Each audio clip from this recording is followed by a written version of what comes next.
What is going on, Fight Hype fans? What's going on, boxing people? We are once again live with another round by round tonight. This is live from Texas. Vergil Ortiz in the main event. But first, we have the co-main event between Maurice Hooker, who was knocked out in his last fight last March against Vergil Ortiz, against Blair the Flair Cobbs, the outspoken Blair Cobbs, who lost his last fight. Got his O taken by Alexis Roca just a couple months ago. And so we're here in round one for this, not co-main event, but third fight on the card. Marlon Esparza is the co-main event tonight from Texas. But here we are in round one. And two guys, interesting to see what's left, especially for me with Maurice Hooker. He's been out of the ring for a year and a half. He's not coming off a win. He got knocked out and punished by Vergil Ortiz. And even though it was a competitive fight against Jose Ramirez, he was punished in that unification too. So I'm not sure how much is left with Maurice Hooker. And Blair Cobbs coming off a knockout, very brash, confident guy. You wonder where his head's at tonight after that loss. But here in round one, you got Maurice Hooker stepping to Blair Cobbs. Blair Cobbs using some of his movement, using some of his athleticism, bouncing around. Sometimes Cobbs bounces around too much, uses excessive movement, and gets him tired out, has him gas out like he did against Alexis Rocha. So, we'll see that. But here in round one, close action early on. No, neither guy standing out too much with about 50 seconds left in the first. Good 1-2. Oh, good shot by Blair Cobbs. Right hook hurts Maurice Hooker. Hooker is down. And after a right hook, down goes Maurice Hooker. Hooker, using those long arms, he stepped in a little bit too much there. And he got caught with a right hook from the southpaw Blair Cobbs. And then Cobbs exploded. He is an explosive guy. And drops Maurice Hooker after hurting with the right hook. Now Cobbs looking for the finish. 2 body shots by Blair Cobbs, but he gets countered by a right uppercut by Maurice Hooker. Hooker trying to stab the body and withstand this in the last 20 seconds. Cobbs overshooting the left hand. Hooker getting his hands up to block that. 10 seconds left. Hooker down just about 20 seconds ago off of a big right hook. Follow-up combination by Blair Cobbs. Straight left lands for Blair Cobbs and then a right hook. Hooker's legs not all the way there, but he's saved by the bell. Fortunate that right hook came in the last 30 or 40 seconds there. That's a knockdown for Blair Cobbs in round one, 10-8 Cobbs. All right, 45 people. Never count out a Marine, says Ern Hearn. And yeah, so 10-8 Blair Cobbs, man. Blair Cobbs, he is explosive. He is athletic. It's just he can gas out after 4 or 5 rounds like we saw with Rocha. But early on especially, Cobbs can be explosive and dangerous in there at welterweight. And Maurice Hooker, with those long arms, stepped in a little bit too much here. Here's a replay, a jab, and then Hooker stepped in with a left hand to the body, but he got countered with a left hand that hurt him. And then the right hook really landed hard on Maurice Hooker to get him going. And then Cobbs just followed it up after that point, after that right hook, followed up with some shots, and down Hooker went. So, but Blair Cobbs, we'll see if he has to get him out of here within 5 or 6 rounds, or if Hooker, will have the advantage in the second half of this 10-round fight. But let's see if Cobbs can get this guy out of here early. The former 140-pound world champion, Maurice Hooker. Hooker coming forward. Down goes Hooker again, trying to come forward in a straight line, and he walks right into a straight left hand by Blair Cobbs. Hooker bangs his chest and into the corner, bouncing up and down, letting the ref know he's good to continue.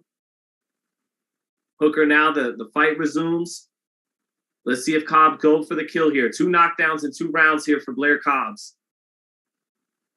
Hooker backing up along the ropes. His legs are not there. Hooker not looking good tonight. Cobbs with some unorthodox feints coming forward. Cobbs unloading with combinations, 6, 7, 8, 9, 10 punch combination, clubbing around the gloves, trying to come underneath with uppercuts. Again, if Cobbs can't get him out of there, though, he's spending a lot of energy in that combination. Let's see if Cobbs can keep his foot on the pedal here or if he has to rest.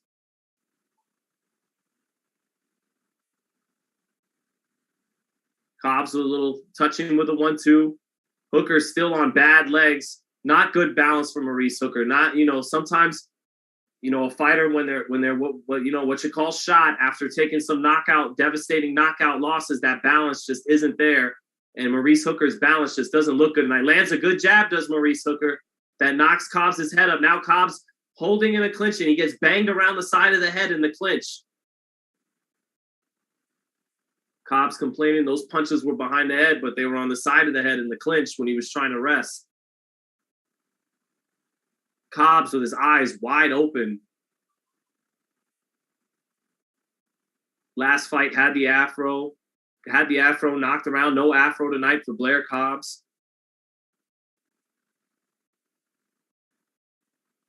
One minute left in the second now. Cobbs trying to shoot a hard left hand through the center, and Maurice Hooker shakes his head no as it comes short. Hooker still coming forward despite being dropped in both of these rounds. Hooker just looking sluggish. The legs not looking there tonight. No real zip on his punches. But he's tough. He's coming forward. He's determined. Good jab by Maurice Hooker. Staying on top, trying to stay on top of Blair Cobbs. Not enough life in his legs to really, really cut off the ring. Good jab again by Hooker, though. Using some of his range there, using that height advantage off the jab. Another jab for Hooker, but Cobbs getting down away from it. 10 seconds left in the second. Cobbs looks like he wants to leap in with something big. Yep, big left hand from Cobbs. He leaped in with it.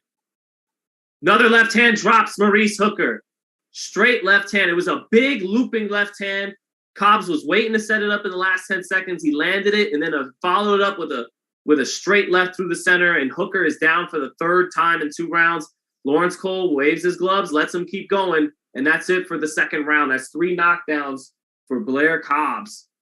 Maurice Hooker looking to the heavens right now before he kind of perplexed and looking to them. Terrence Crawford in the corner now, whispering in Maurice Hooker's ear. Trying to hear what Crawford's saying here.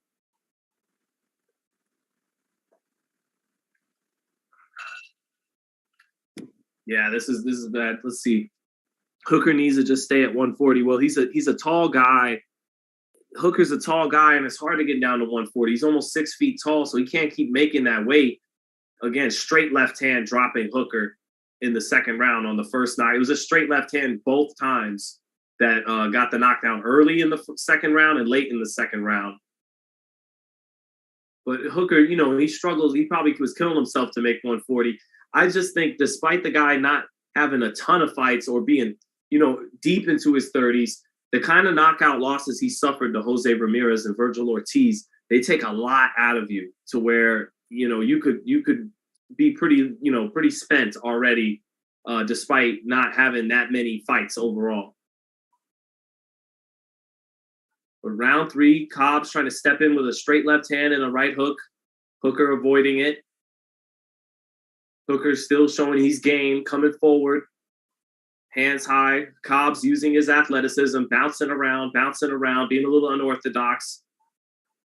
Cobbs jumping in with a straight left, but falls into a clinch. If you're Hooker, maybe you're still knowing that, again, this guy can burn out into the second half of the fight. Maybe you want to push and see how he goes into the second half, but already dropped 3 times early in this fight. Hooker still coming forward, though, firing his jab, and Cobbs looking to set something up, looking to walk him into something big again, taking his time now. Cobbs actually settling down a little bit in the third. Still moving his head around, not letting his hands go, but it looks like he's confident he could walk Hooker into something and that he's not trying to waste too many shots setting it up. Straight left by Cobbs, but he falls short with it. And I think that's because, again, he may not trust his conditioning and he'd rather walk him into the bombs than spending himself setting it up.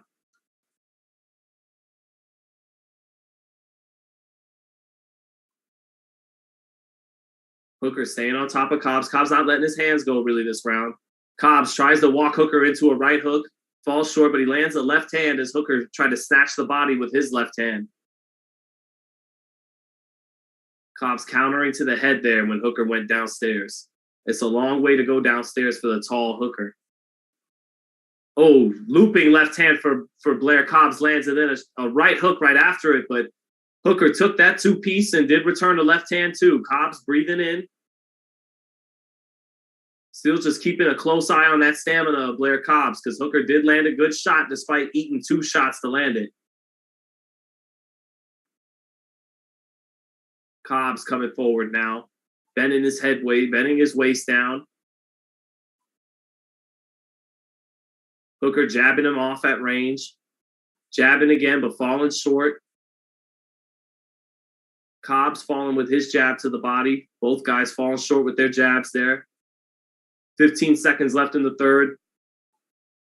Cobbs still a little ahead in this round. Just walked Hooker into a couple of big shots. Another left hand lands for Cobbs. Looping left hand. But Hooker returning fire right away, but he's slower on the draw. Little right hand lands for Hooker, but he walks into a right hook again. That's another round for Blair Cobbs.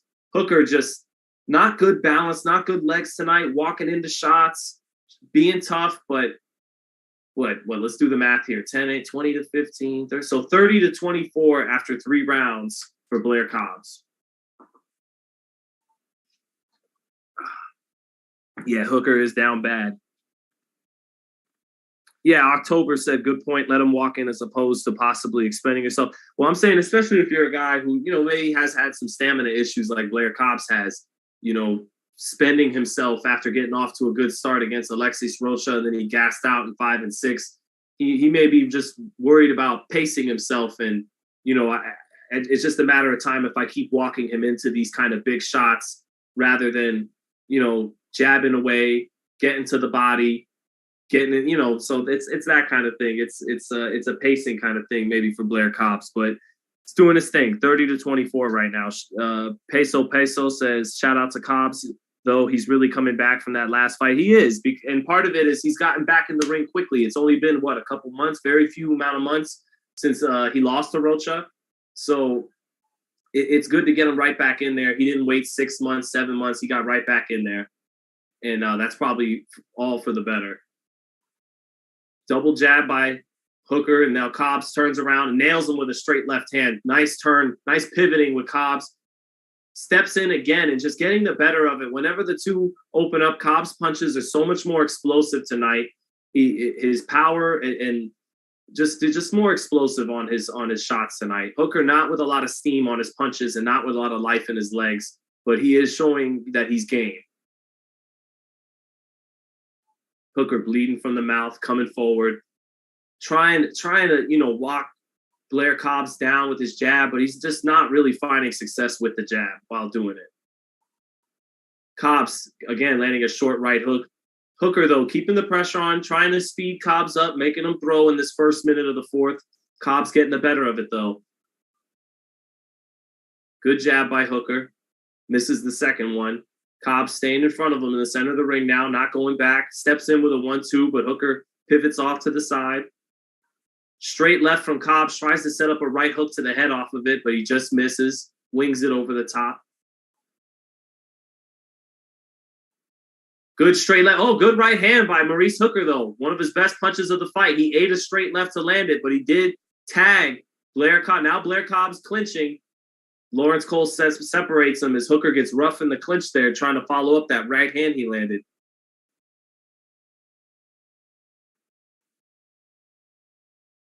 Cobbs moving off to his left, 1 minute left in the fourth.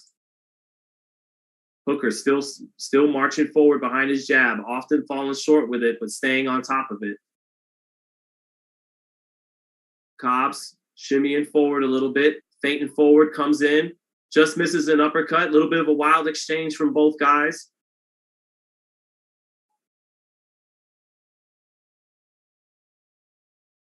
Cobbs bouncing around. Hooker staying for straight left hand from Cobbs and a right hook. Hooker's legs looking bad after that right hook.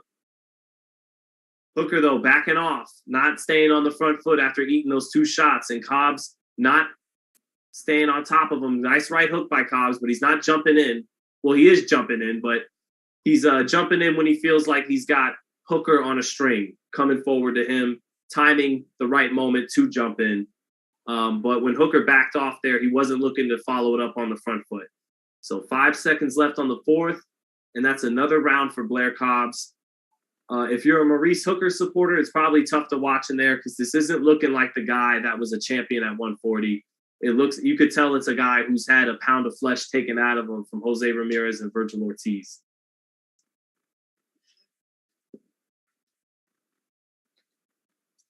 What round, says MZK Gaming? We're heading into the 5th, and it's Blair Cobbs up 4-0, 40-33 because of 3 knockdowns in the first 2 rounds.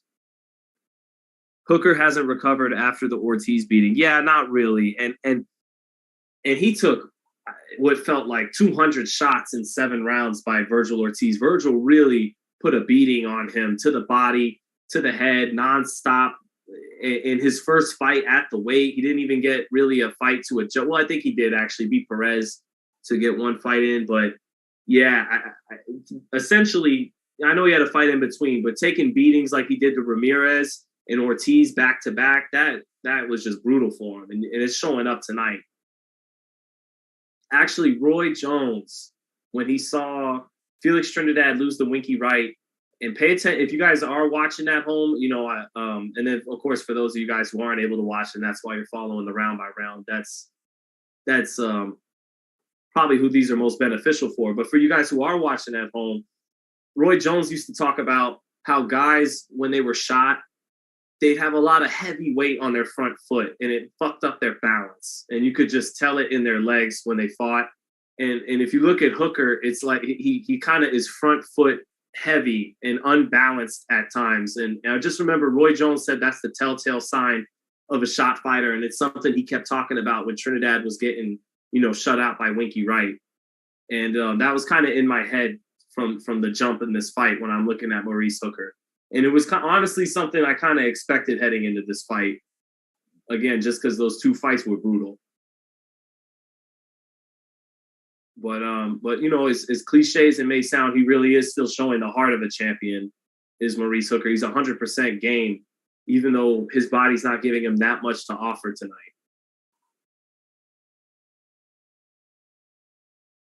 Yeah, Hooker there trying to sell out and let Cobbs load up on a left hand just so he can tag him with his own right hand. Like I said, showing that heart. Cobbs, though, the more athletic guy, just more life in his legs, more explosive punches, the stronger, natural welterweight. Even though he got knocked out his last fight as well, he has less wear and tear. That's 1 less knockout than Hooker's had to deal with. 2 is greater than 1. 1 minute left in the 5th. Cobbs not landing a ton of bombs this round, but still has landed enough to win the round so far, probably. He's landed a couple of left hands down the pipe. Hooker staying on top of him, not very active, just trying. Oh, again, straight left and a right hook, wobble Maurice Hooker. Tough to watch a little bit for Maurice Hooker. Straight left to the body for Blair Cobbs and a right hook. And Hooker's legs this fight have just been awful. His legs have been wobbly from rounds 1 all the way now to into the 5th. But Cobbs does have some swelling around his right eye, and Hooker is damn persistent, if nothing else. He's a dog. And that jab has landed enough to swell up that right eye of Blair Cobbs, who's smiling about it now a little bit. And Hooker's just a dog. He is still a dog in there. He's staying on top of him. Bad legs and bad balance and all, and coming short with 90% of these jabs, but he's still stepping in, trying to even take one to land one. But another big round for Blair Cobbs in round 5, but that swelling is noticeable around the right eyes. A lot of discoloration all of a sudden around that right eye of Blair Cobbs, but 5-0 Blair Cobbs. Let's see here. Not a lot of showboating from Cobbs in this fight like his previous. Yeah, and understandably so. But, Blair, when I've talked to him, he's a good guy. He's a, approachable guy for people who want to talk to him, fans, media. So I think, it was pretty obvious. He was literally quoting Ric Flair all the time and going woo and coming out to Shawn Michaels and weigh-ins. It's pretty obvious it was showbiz, and it was a little like tongue-in-cheek what he was doing, an act. Admittedly so, from the way he would present it. Straight left, right hook on the replay by Blair Cobbs. couldn't ask to land. He's landed some of his best shots. It looks like Bomac and them are taking a good look at him before he's getting up off his stool here, heading into the sixth. But Abraham Ortega says, I'm all for Cobbs winning a title. You know, it's funny. I got my boy, he's told me that too, that he wishes Blair Cobbs could win a title because they think his personality is fun and he's good for boxing. And yeah, I get that. I like Blair, but I think unfortunately for him, you know, he's a guy who's already a good, hard, straight left hand and a right hook and explosive combinations from Blair Cobbs, throwing left uppercuts and right hooks in sequence, one after another, as Maurice Hooker covers up. And now they're in the clinch, and Hooker surviving that onslaught, but Blair really exploding. But Blair is bleeding down his left eye now. That was a headbutt. Maurice Hooker cursing, saying, fuck, you know, like he doesn't want this fight to be ended on a cut for Cobbs, but that was definitely a headbutt. Cut right over the left eyelid of Blair Cobbs. Kind of bleeding down the outside of the eye, though, and not down the eye. Let's see the replay. Yeah, headbutt, southpaw versus orthodox. Happens all the time.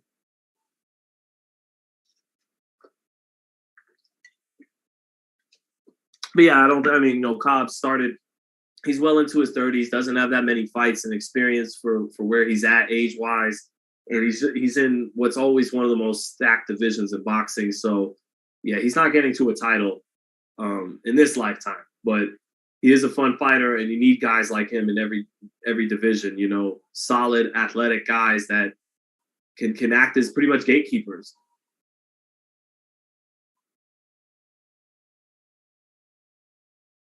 Fight continuing now. 2 minutes left in the sixth. Lawrence Cole lets the fight keep going despite that cut over Blair Cobbs' left eye and some swelling from the right eye of Blair Cobbs. So it has been a rough night, even though he's sweeping so far on the cards and has dropped Hooker 3 times. Hooker just with the dog in him, making it a tough fight. Right hand lands for Hooker. Now Cobbs against the ropes. This is the 6th round. This is where, you know, the second half of the fight where Cobbs has gassed out before. And Hooker did land a nice right hand there a minute ago.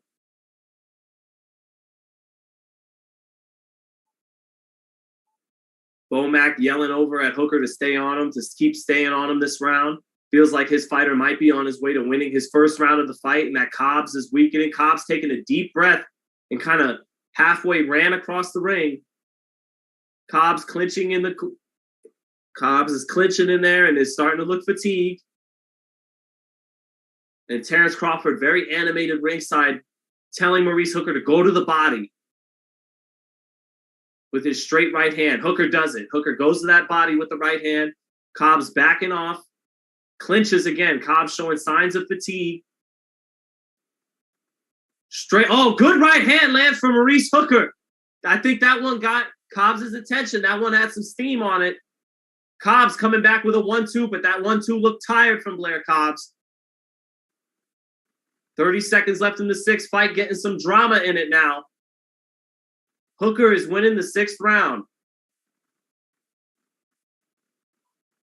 Hooker on shaky legs, on Bambi legs tonight, but just, man, having the heart of a champion. Cobbs landing a big right hook, but a little less steam on that right hook than there was earlier, and Hooker took it well. Hooker feeling like he's building a little momentum, lands his jab in these last 10 seconds, and that's it in the 6th. I think Hooker did enough to win the 6th round.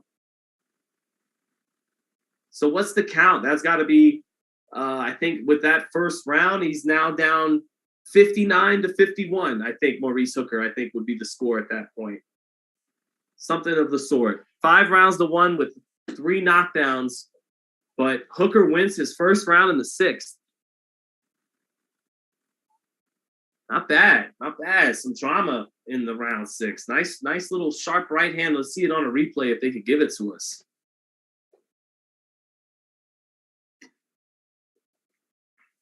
This is what I was talking about. If you guys have been listening since round 1, as Cobbs was getting these knockdowns, dropping them 3 times early, still mentioning those stamina issues. If Hooker can get past that first half of the fight, you know, maybe he can make something happen. And it looked like he may have started to in that 6th round, landing a right hand.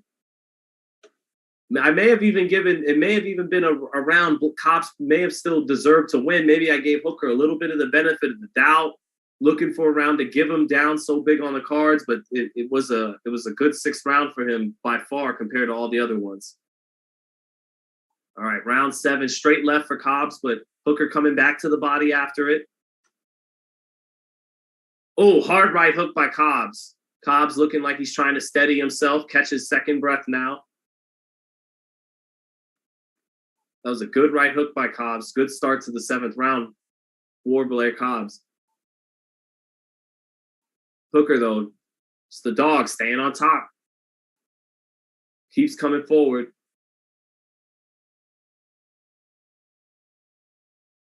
Hasn't been able to impose his jab behind his height. He's coming forward. Hasn't been able to cut off the ring. Cobbs bouncing out to his right, taking his time. Yeah, 59-52 would be the right card, actually, not 59-51.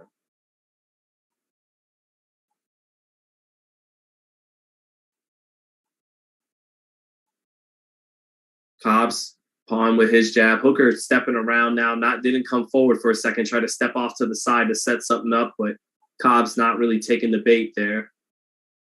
Hooker reaching with a right hand to the body. Cobbs using his legs to get out of the way. Halfway through the 7th, Cobbs stepping in with a left hand, but just misses it.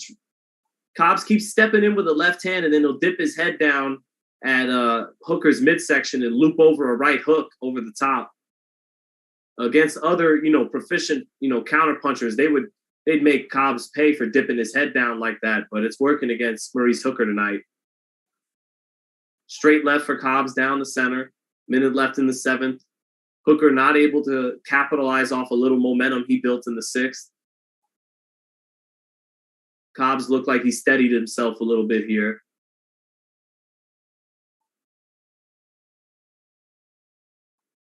Hooker with no steam on those shots. Hooker trying to reach with 4 or 5 shots there, trying to reach with his uppercut on the outside, but just not a lot of steam on his punches.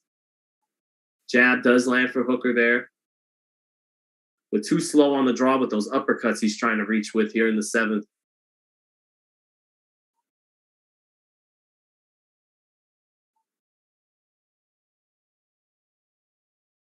$20 seconds left in the 7th. Hooker trying to explode out of a clinch there for a second with a left hook, but again, just too sluggish. Cobbs able to jump in with a jab to the body. 10 seconds left. Let's see if Cobbs tries to fire that big left hand he's been looking and landing all night. Yep, he tries to throw it and then loops the big sloppy right hook after it, but not quite landed. Big right hook does land, though, with Hooker on the ropes at the bell, and Cobbs gets the momentum back, wins round 7. So that little short-lived moment for Hooker in the round 6, that was it. Who's winning right now, says Ben Clemen. It's 6 rounds to 1. Blair Cobbs, he dropped Mo Hooker 3 times in the first 2, so Marlon Esparza up next. WBC 112-pound champion. She just wants that rematch with Senicia Estrada. Yeah, Cobbs 5-1, easy. Or 6-1 now.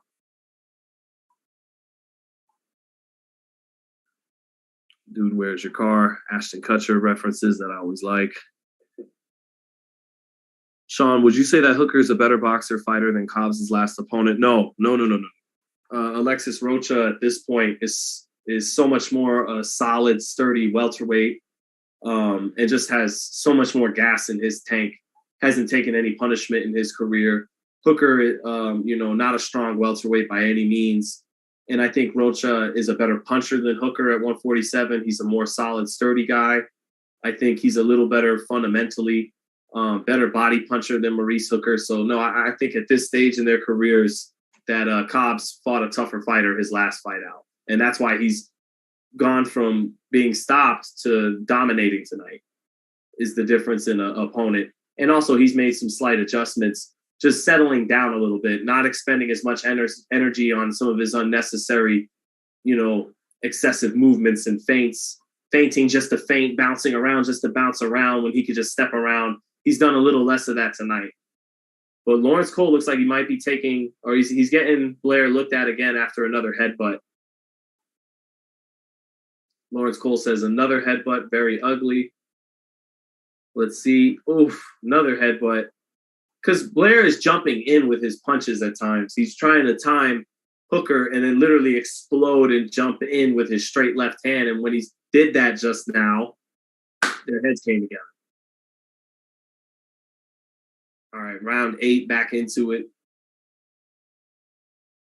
That headbutt, not enough to make the referee want to wave it off or anything like that. Good jab by Cobbs, but it hasn't really, not really a jabber tonight. Just looking to walk him into that brick hand, that 2, the backhand, the left hand, and then follow that up with the right hook. Straight left for Cobbs, and he wings the right hook right after it.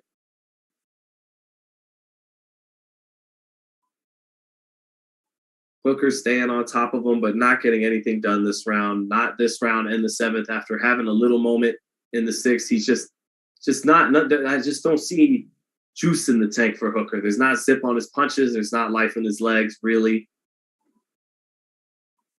You could see that with like Riddick Bowe when he fought Andrew Galata.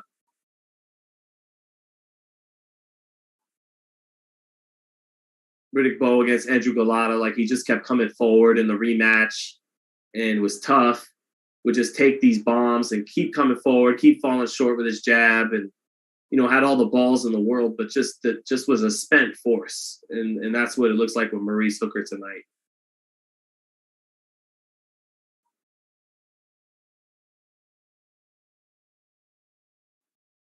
Yep, Hooker just not able to touch Cobbs.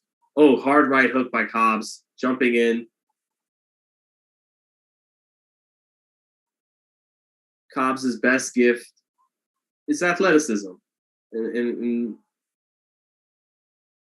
little unorthodox in there too. He could be a frustrating guy to fight. I remember first really, really getting wind of him when this 4 years ago, when he was sparring Devin Haney, when Haney was still just a teenager. He was already a grown man, but they had a sparring session, and Cobbs was a little difficult to figure out in there for the young Devin Haney at the time, and still thought Devin got the better of it once he started going to the body more. But Cobbs was this unorthodox. Who is this guy? This wild man talking shit and jumping in and out with his punches and athletic while doing so. And so here he is now. But that was kind of a slower 8th round. That's it for the 8th. But definitely still Cobbs' round. Just walking Hooker into a number of bombs. Hooker with no real defense tonight.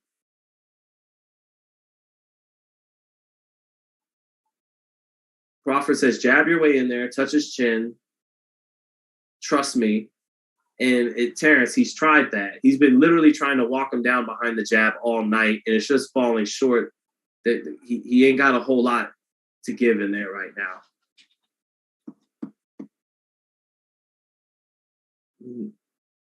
He should retire or switch his team. I do think, retirement is on the radar now for Maurice Hooker. It just happens when you're a spent force. This is a sport. Like, could he continue to fight and beat guys out there, 20 wins, 10 losses, professional fighters across the world? Yeah, of course he can. But as far as the championship level, it definitely looks like it's a wrap for Maurice Hooker tonight.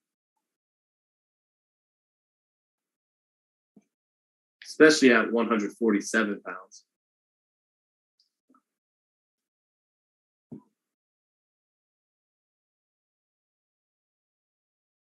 Yeah, Hooker with no real head movement tonight.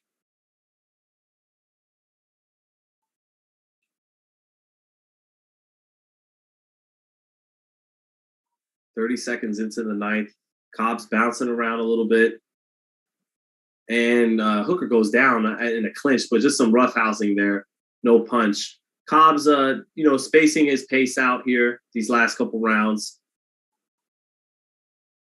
Felt a little panicky in there. Thought his lungs were catching up to him in the 6th round, but he settled down in the 7th, regained control of the fight.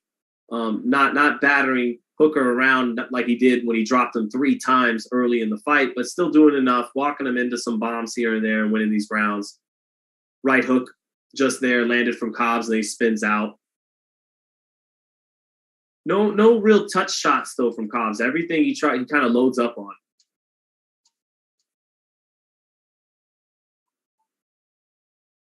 Cobbs doing a little bit of his Roy Jones impersonation there, though.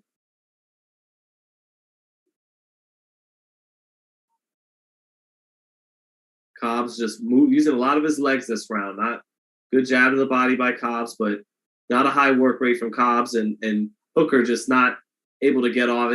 Hooker letting go of a left hand and right uppercut there, but off the mark, hitting nothing but air. Hooker hitting nothing but air, trying to reach down to that body. Cobbs' feet able to get him out of the range.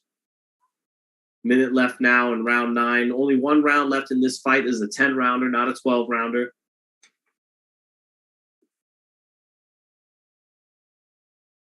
Looks like Hooker has the Jamaican colors on tonight. Kind of looks like the trunks Nicholas Walters used to wear. 40 seconds left. Uneventful round in the 9th. Cobbs coasting here. Cobbs jumping in with 1 shot here and there and then really up on his bike. That excessive movement I talked about he wasn't using too much earlier. He is using it here in the 9th. And you wonder, is it it's a round where he's clearly trying to coast and take a breather. And you wonder if all that movement is counterproductive towards taking that breather and coasting. So a little excessive movement here in the 9th. 10 seconds left from Cobbs. Uneventful 9th round. 1 round left in what's been a dominant, one-sided fight for Blair Cobbs. And a tough fight to watch, Maurice Hooker's way. Not because he's losing, but because it's clear, again, that, he looks spent tonight. Damn, on our Independence Day, he put on this performance. Is it Independence Day in Jamaica? Yeah, that's me in the chat saying, damn, on our Independence Day in Jamaica. Should I play some of the Wailers to make it better, bro? Should I play some of everybody likes Bob Marley, but I liked him best when he was with the Wailers. Maybe I could play some Wailers to make up for Mo Hooker on Jamaican Independence Day. But shout out to Jamaica, man. Was not. Yeah, that's me confirming. Yes, it is. Oh, man. Well, happy Independence Day to the island of Jamaica, man. Great culture. Awesome people, especially when whenever I'm in New York City. A lot of times, sometimes when you take the Lyft or the Uber, the driver could be Jamaican, and they're just some of the dopest people to talk to. Actually, when I was in Texas, and Mo Hooker's from Texas, so and Errol Spence lives in Texas, and he's of Jamaican descent. I talked with a lot of Jamaicans there too, just awesome people. So here we are in round 10, last round here.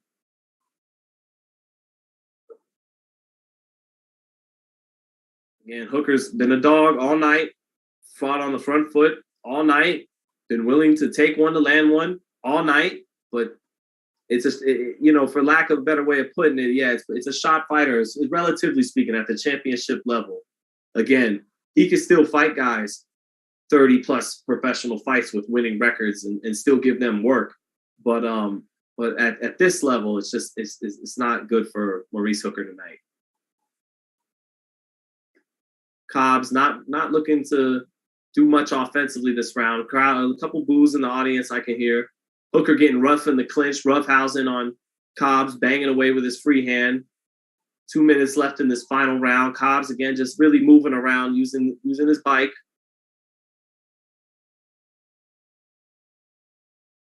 Cobbs not doing what Emmanuel Stewart always loved, which he called closing the show. Not doing that. Kind of doing the opposite of that right here. But he does bang away to the body a couple times, stabs down to the body with a couple of shots to Cobbs. Halfway through the 10th now. Hooker staying forward, but that's about all he can do at this point. Is just be brave.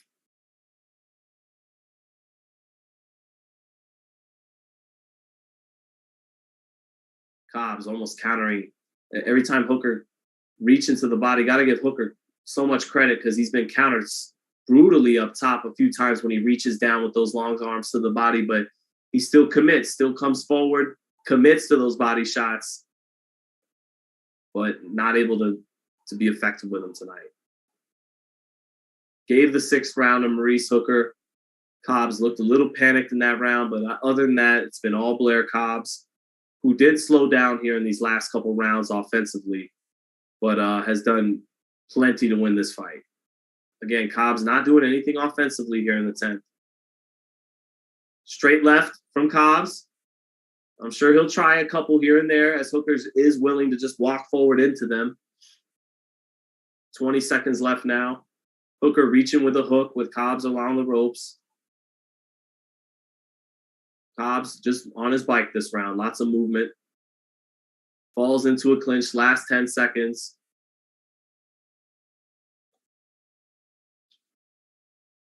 And that's going to be it. Oh, left hand for Cobbs. And again, wings that right hook. Sticks his tongue out. Raises his arms. And that's it for Blair Cobbs. 9 rounds to 1. 3 knockdowns in the first 2 rounds. So big, wide victory for Blair Cobbs. I believe with all the points that were taken away from knockdowns, he wins this fight 99-88 or 99-89.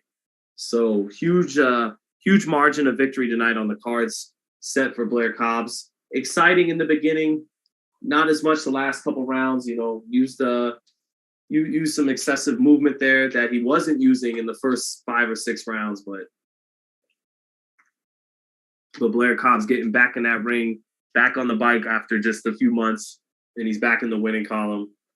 Maybe he winds up fighting Vergil Ortiz at some point as Ortiz looks to stay busy.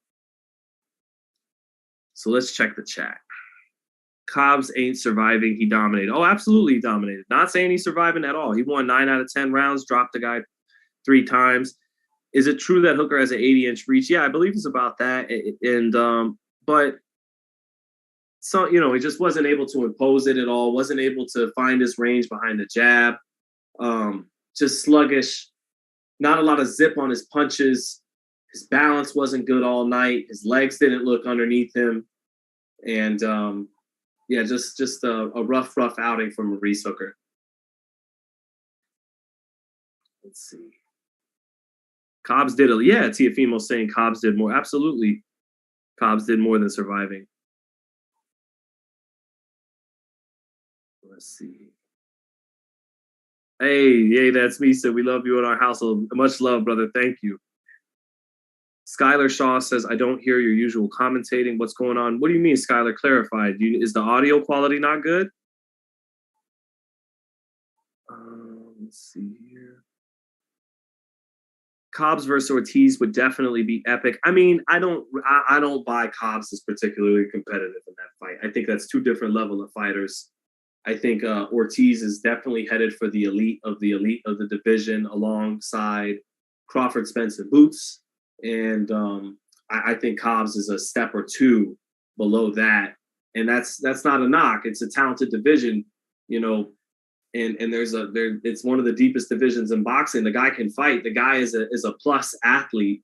He's explosive, but yeah, he's a couple notches below, I think, that level.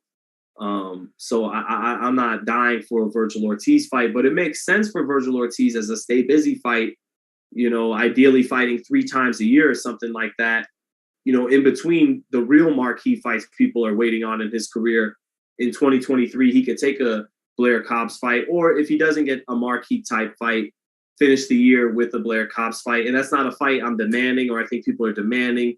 But at 16-1-1 now, Cobbs gets the unanimous decision. It does work as a stay busy fight, I suppose. But got my man Steve. Steve, did you think Blair Cobbs looked good, or pretty much what you expected? What you told me?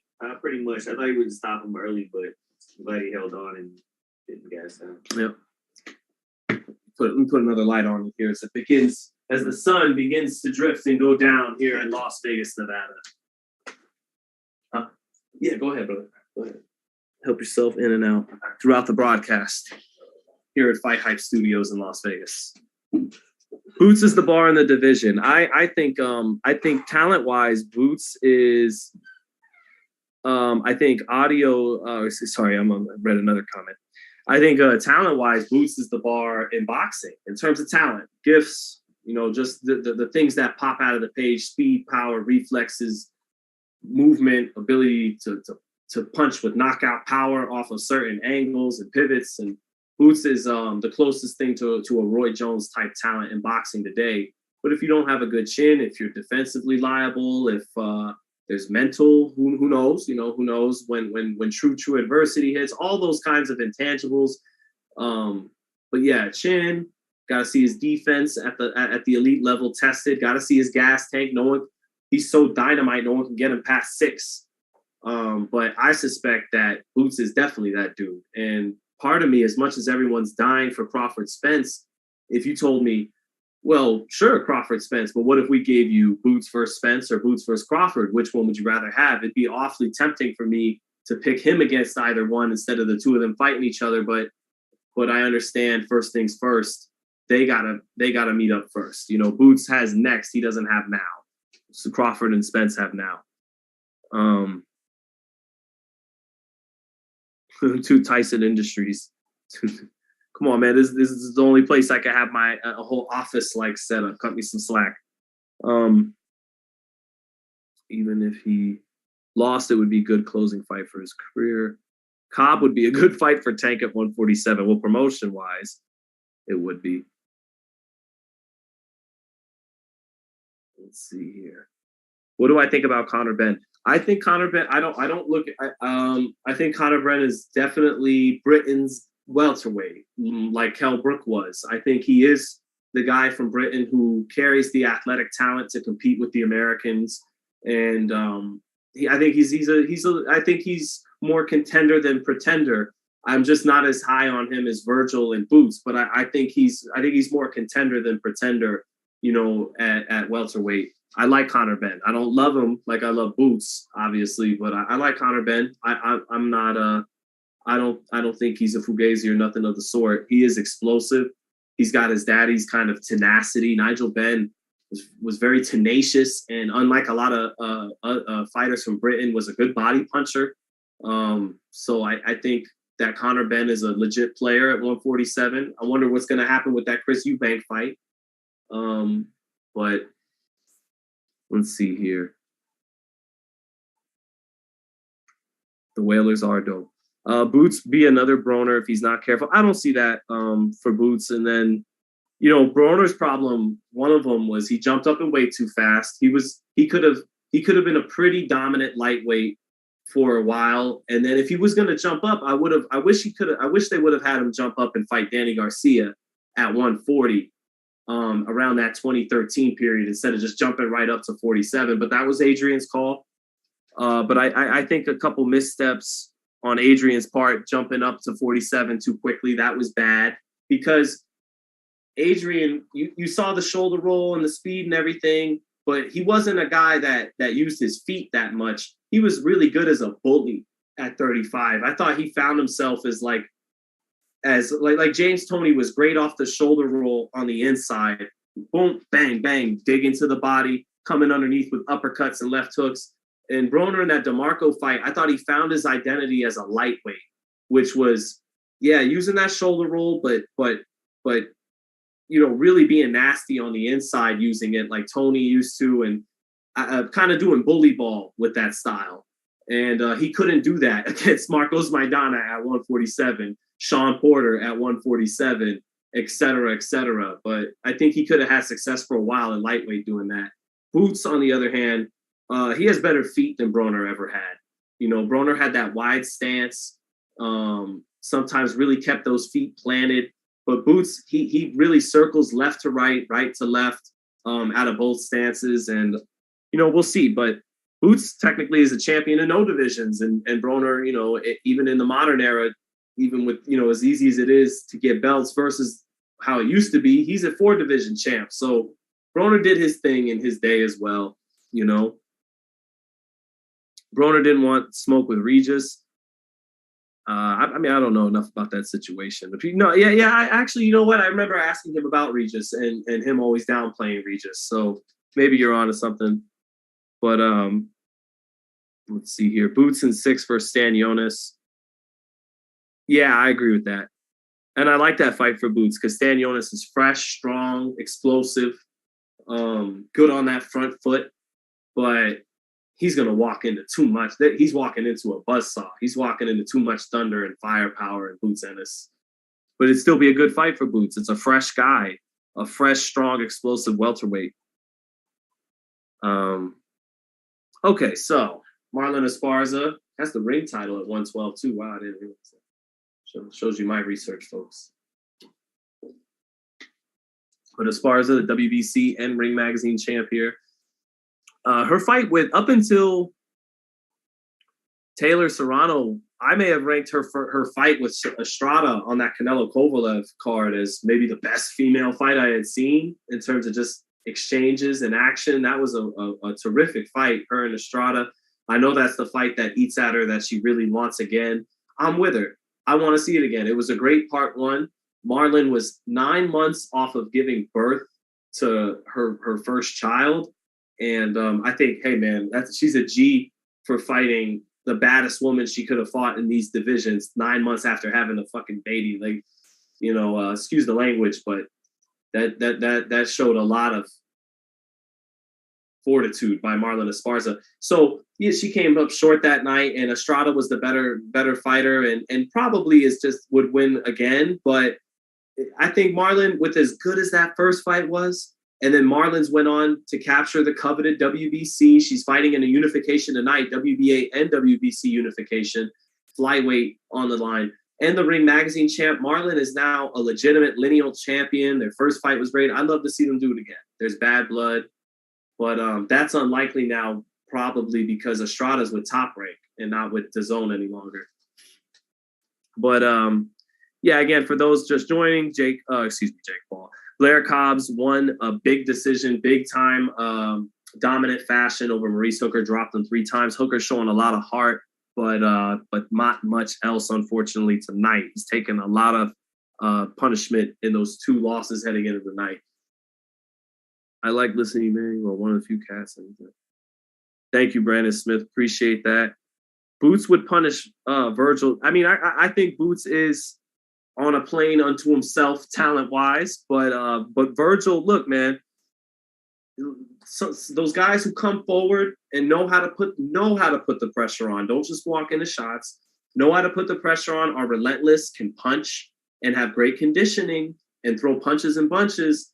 Those can give the more gifted fighters lots of problems. Roberto Duran, the first time against Leonard, Maidana, Cotto, against Floyd. Yeah, they lost, but that was the style that kind of produced the most results. You were better off doing that instead of boxing him.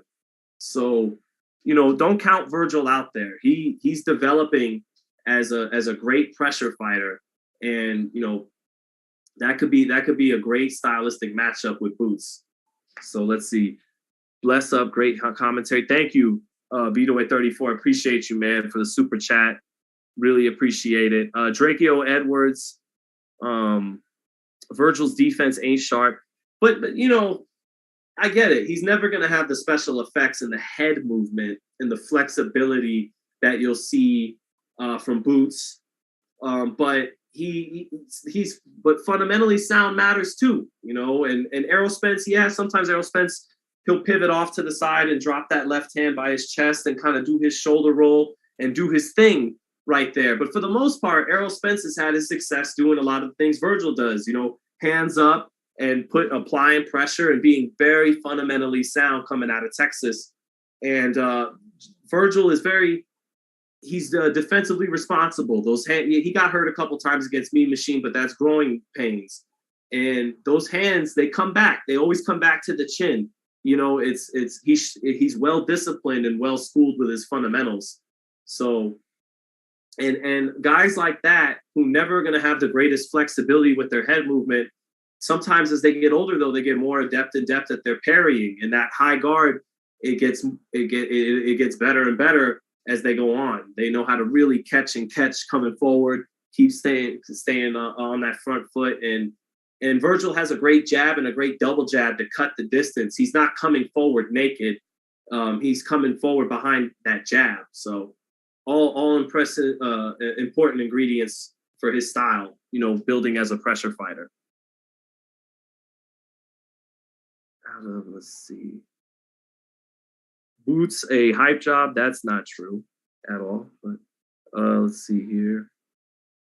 Who wins? Lomachenko versus Haney. Haney, younger, longer, better jab at long range, can kind of establish range. Although Lomachenko, his footwork and his probing feints with his lead hand, maybe drawing Haney's jab out and figuring Haney, but I just think Haney is the taller guy, the taller, younger, rangier guy, and Haney's going to be, I think, one day an elite welterweight.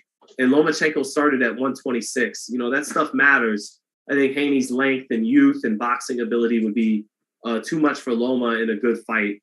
I think Loma, would hold his own, but Haney wins a unanimous decision right now. I think Haney is the top set at lightweight. It's not always about getting the knockout, guys. He's the toughest guy to beat right now, and he's building. His upside is building. I think you see him build off of that first performance with Kambosos offensively. I think you see more than just the jab and a few uppercuts he got in there and a couple right hands, but I think you're going to see more of that in the second time around. He'll expand offensively. It's kind of a perfect rematch for him because he knows already exactly what he's got. So it's, you know how to add a little bit more sizzle to it this time around. You're a puppet for the LDBC. I'm a puppet for nobody. I piss off top ranked supporters, the zone supporters, PBC supporters. I piss off people that, when I made a video that just dropped earlier today, half the comments they thought I was dick riding Jake Paul, and the other half thought I was making excuses for Hasim Rahman Jr. Usually when you try to be objective and ride the middle, people on both sides are going to get mad at you because they want to pull you in either direction, But no, I do my best to think with my own mind. Although the one thing that will make me bite my tongue is disrespect. Even when I know it's not disrespectful, if I feel it comes off a certain way to a fighter, remember, I'm in the field still. I still talk to these men in person. I'm not just sitting here talking, making videos. I do watch my words a little bit that way to where I wouldn't want a fighter to take it the wrong way. But other than that, man, I try to just do me and call it like I see it. Let's see. Haney will only get better as he moves up in weight. Yeah, I think so. I could see that because, again, he's 5'9.5" and long. And I think as he puts that weight on, it'll fill out really nicely. I think Teofimo, who fights this next Saturday, I'll be there live holding it down for FightHype. I think Teofimo is better served staying at 140, his new weight class, as long as possible, because unlike Ryan and Devin, he's not as long as they are. I don't think he's as built for moving up to 47 as they are. So I want Teo to really lock it down at 140 for a while to come, coming up Saturday.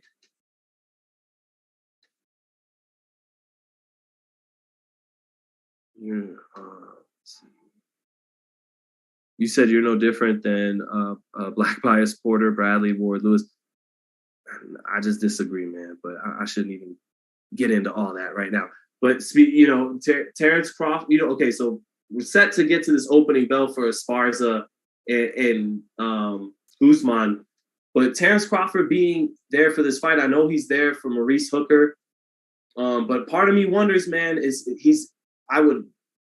he talking to DAZN while he's there about Vergil Ortiz? Vergil Ortiz has been his mandatory for a while. He is a free agent. There is officially, to our knowledge, nothing signed with Errol Spence or any promoter.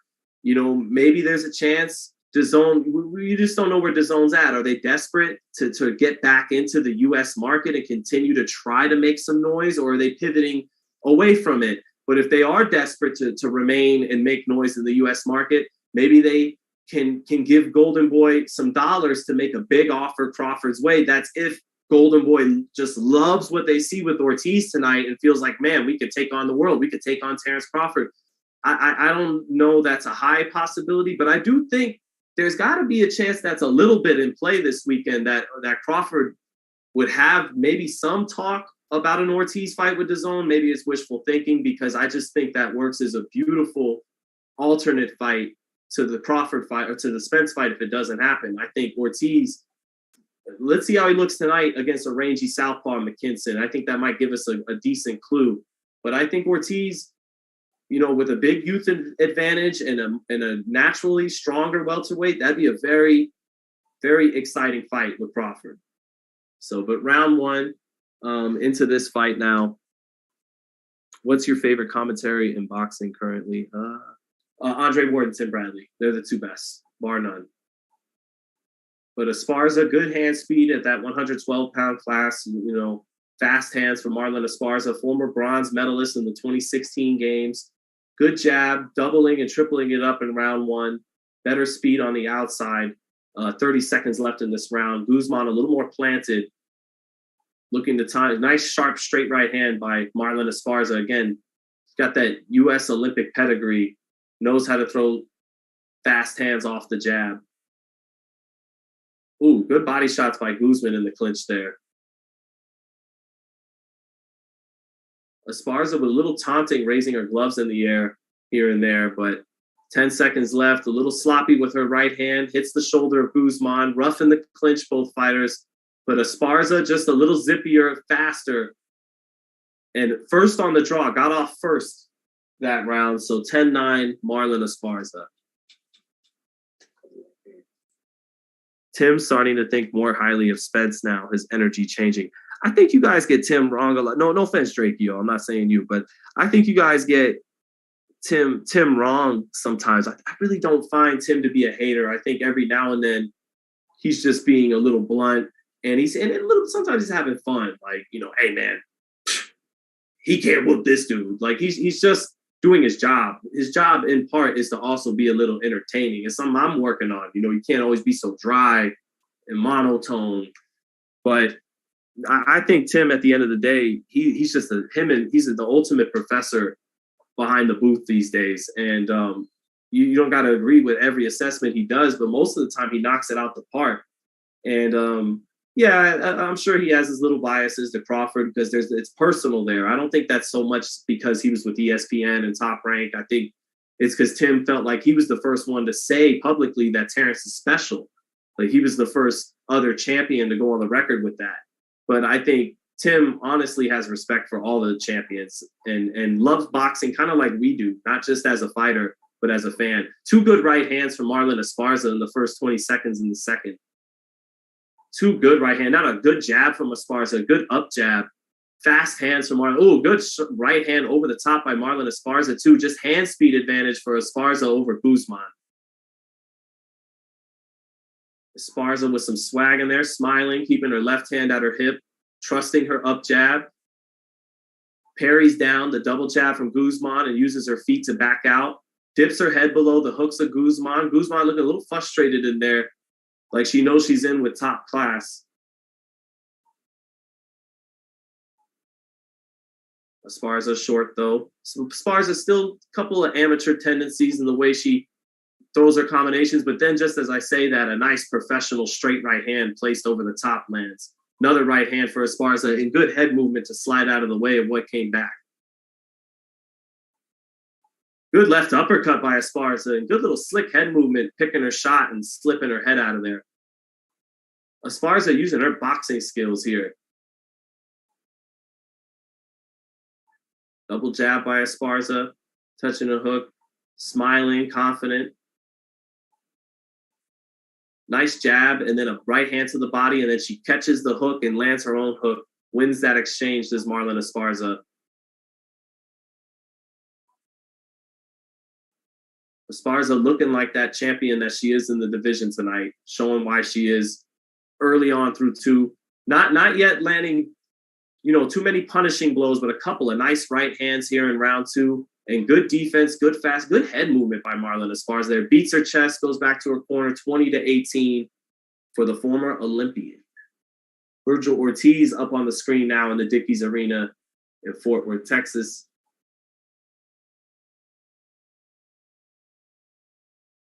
Let's see here. Russell, whole coach. Thought Jack was a bum. What we got here? What we got, chat? What do we got, chat? Hopefully Broner revives his career. I love Broner, but how many times can we hope for that? Again, Broner needs a win or finish. Let's see here.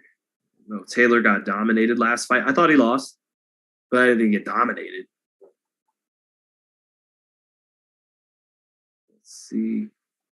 Okay, so back to the action. But yeah, I mean, I think wouldn't that be crazy though if somehow DAZN comes in with some ridiculous offer to Crawford that they don't even really think they can make money off of, but they just want to put a big fight on their network to stay alive in the U.S. market. I know they got Canelo, especially if what you see tonight, you love it so much, you think he can actually win. Crawford's 35, going on 36. Nice right hands by Marlon. Another right hand by Marlon Esparza. Sat on that one, getting Oscar De La Hoya ringside impressed. Guzman trying to ratchet up her volume, but Esparza swimming without getting wet, nailing the body with the left hook, checking the left hook up top, landing the right hand. Good defense, good shoulder roll. Just nice upper body head movement by Marlon Esparza tonight. Oscar smiling because he used to do some of that as well. He comes from that same American Olympian system, Mexican American like Marlon. It sucks that he won't be able to promote a rematch between, fellow Mexican American Estrada, because that first fight was great. It kind of sucks that Oscar wasn't able to really have success with Estrada despite being from East LA just like her, that they couldn't get something going in that market, even though she seems marketable. And Oscar has made stars before, but good 1-2 again by Marlon Esparza as Guzman jumping in. Guzman game and busy this round, but can't find the mark, and she's getting tagged in between her punches. Slick stuff, swimming without getting wet. Marlon Esparza's like Mac 10 right now. Fool, she's a vet, you could bet. That she could dance underwater and not get wet. That's her right now in the third.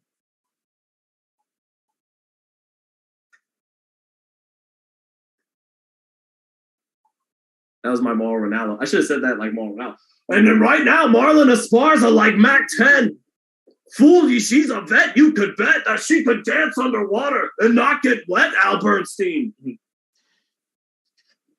Let's see here. Tank would sleep Antoine. I don't think that fight's happening soon. Maybe one day. Keyshawn, the real deal. I agree. I love Keyshawn. I hate that he keeps having these little setbacks, though. He's going to fight on this date. COVID happens. He's going to fight on this date. This happens. But, it is what it is. But I love how he's been turning up the combination punching lately. He's got really good pop in both hands. He's super marketable to me. I love Keyshawn in terms of buying his stock. So I do think one thing for him that I think his talent and his skill and, his charisma, he's going to be a world champion. I think that's a given.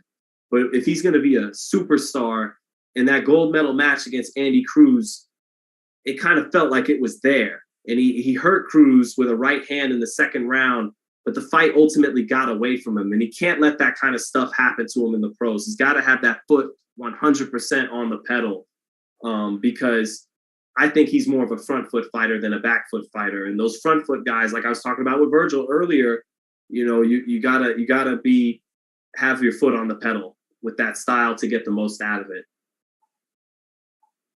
And I think against the most athletic guys, they're going to be the ones boxing Keyshawn. He won't quite be able to outbox them. I think against the sluggers, Keyshawn's going to be able to outbox those guys.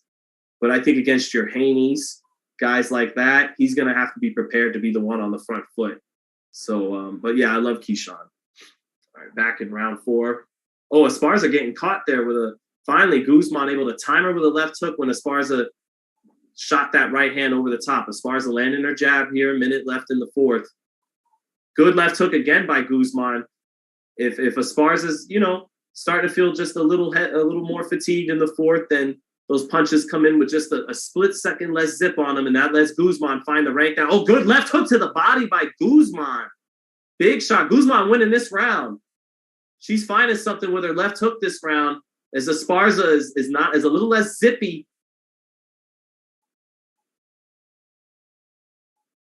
Good right hand by Guzman as Esparza loads up.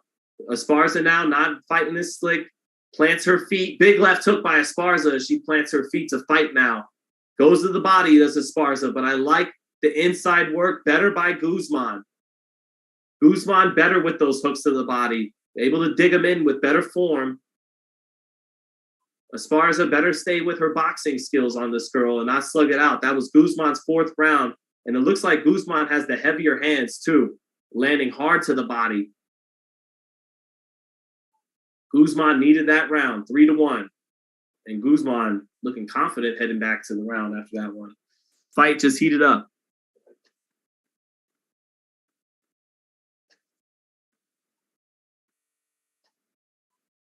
Sports.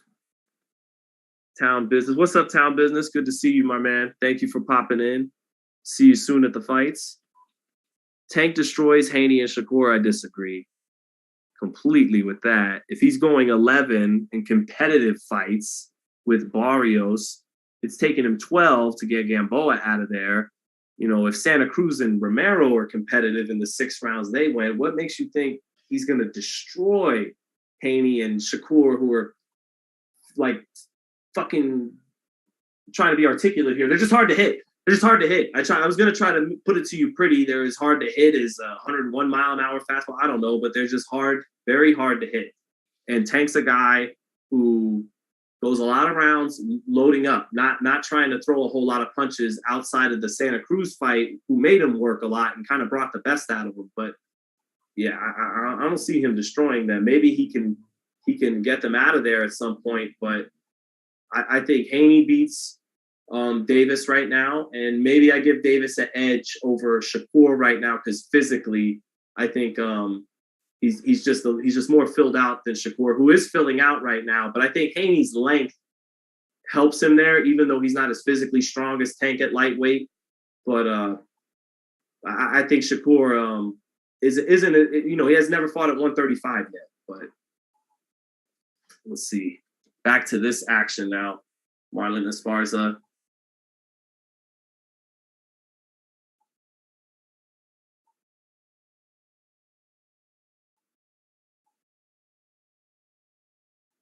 Oh, good right hand by Marlon Esparza. They traded right hands. They both actually got hit with a hard right hand there. Good body shots by Guzman. Esparza trying to counter up top with her left hook. Body shot, 2 body shots by Guzman. She rips an uppercut, bangs around the gloves. Esparza comes back with a left hook to the body, and an overhand right lands hard for Esparza up top. But Guzman is really sticking that left hook to the body in these last 2 rounds. Esparza comes back with a body shot. Great action in this sequence. That was a great sequence there for a minute. Good jab by Esparza off the up jab. Esparza fighting a lot of this fight with her left hand at her hip, trusting her head movement. She does pick it up sometimes on the inside. She's landing some good right hands on the outside. Good right hand again by Esparza on the inside, on the outside. Another right hand again, probably seals the round for Esparza. That was a tough competitive 5th round. I think Guzman knows those last couple right hands let her get away from her. 4-1 Marlon Esparza, 49-46. Let's see here. Let's see. Never fought big punchers. Draco Edwards thinks Tank in part beats Haney and Shakur because they never fought big punchers. What do we think, though? Well, you know what? This question's better. I want you guys to keep it locked in. And after Vergil versus McKinson, by the way, I expect Vergil to win tonight inside of 10 rounds. I think McKinson, is a rangy, he's got some craftiness to him, southpaw. can measure you good and tag you with that left hand, likes to pick you off with 1 or 2, 3 shots max. But I think Ortiz, as he pushes the pace, forces him into exchanges, forces him to fight, basically, he'll break him down and get him out of there in 10. But I'm interested, based on how Ortiz looks tonight, if you guys think he can compete with Crawford. So we'll save that for after tonight's main event.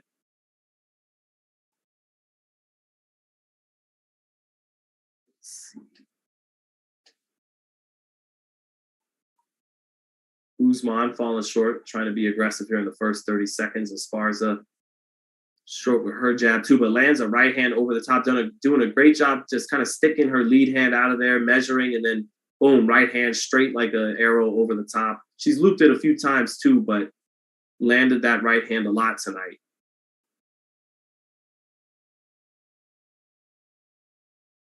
Usman good on the inside. She looks like she has some heavy hands going to the body, but on the outside, not able to match the boxing ability and hand speed on the outside of Marlen Esparza, again, with that American schooling in the American amateur system. That's how they teach you to fight, pretty much first and foremost on the outside with your jab. Nice straight right hand by Marlen Esparza, followed by a left hook on the outside, beating Usman on the outside. Good jab by Esparza, good jab again. Esparza keeping it on the outside this round. Not staying in, banging away to the body, swapping body shots with Guzman, where that favors Guzman in rounds 4 and 5 a little bit. Instead, back to her boxing here. Good right hand, left hook combination again by Esparza, setting it up on the outside. Good defense, catching the body shot by Guzman that time by Esparza. Esparza staying on the inside, catching the shots. Good 6th round for Marlen Esparza.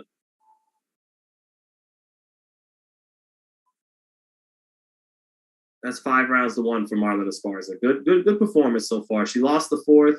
5th round was competitive, but she's done her thing tonight. Those first 3 rounds, very sharp, and there in the 6th, she kind of regained the sharpness she had in the first 3. So 5-1, Marlen Esparza.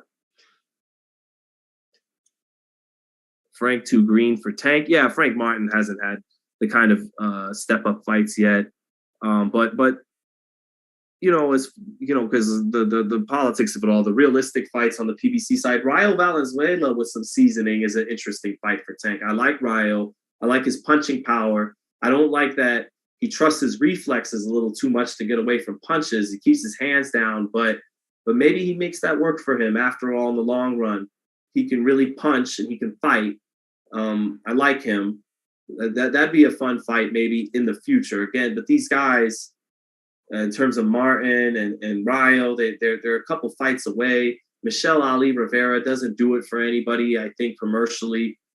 So it's interesting. It's a good guessing game. Who is Tank going to fight next? You talk about Ryan Garcia, but if I'm Oscar De La Hoya, I got to get my kid in there with JoJo first. JoJo gave Devin a tougher fight than Kambosos did. He's the same height.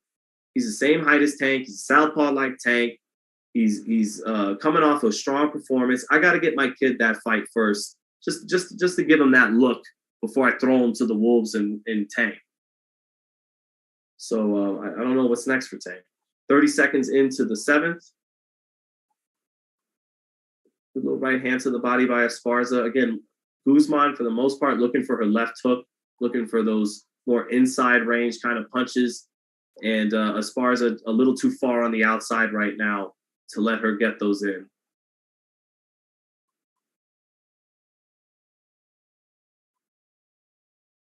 Just a better fighter at long range. Better jab from Marlen Esparza. Guzman falling short with her double jab. Not a bad jab from Guzman either, but better head movement, better defense and hand speed from Marlen Esparza. And she's gotten her nose dirty plenty, keeping her nose in there, landing, some body shots as well, although I think that's favored Guzman more when they do that. Esparza not a puncher by any means, you can see that. But she's a sharp puncher. She puts zip on all her shots. She's got fast hands.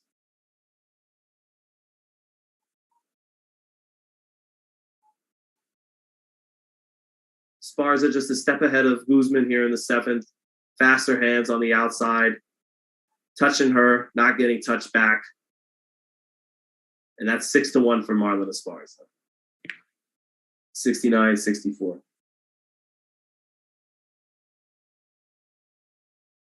Tio is a front runner. I mean, all that remains to be seen. He dug down enough in the 7th, or excuse me, in the 12th, when the fight was kind of on the table and it looked like it could be getting away from him with Lomachenko coming on.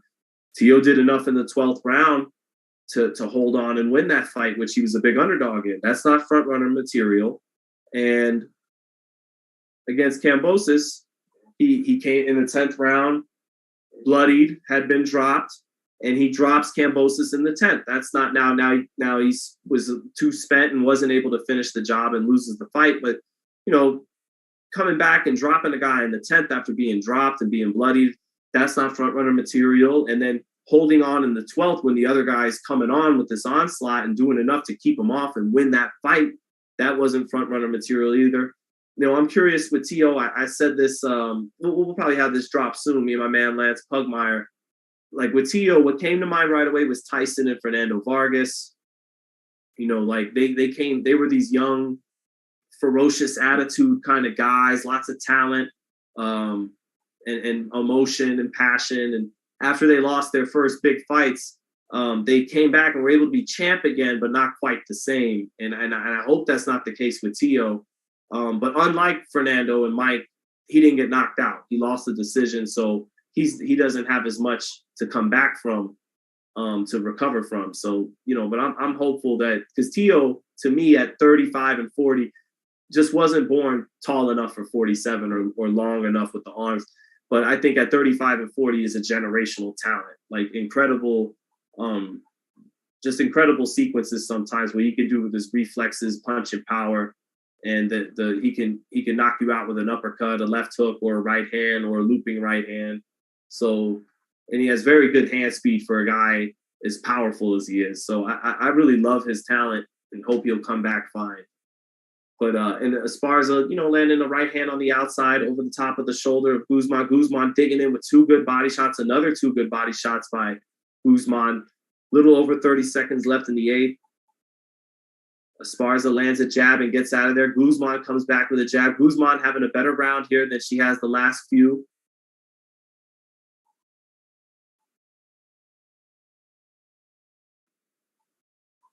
Ooh, good left hook by Esparza. Good right hand, left hook by Esparza, and another right hand after it by Esparza. That probably gives her the edge in this round too. Now another jab from the hip, that up jab from the hip, lands on the chin of Guzman, who's fought a good fight tonight, has really hammered away to the body. She's jabbed with the jabber despite getting out jabbed.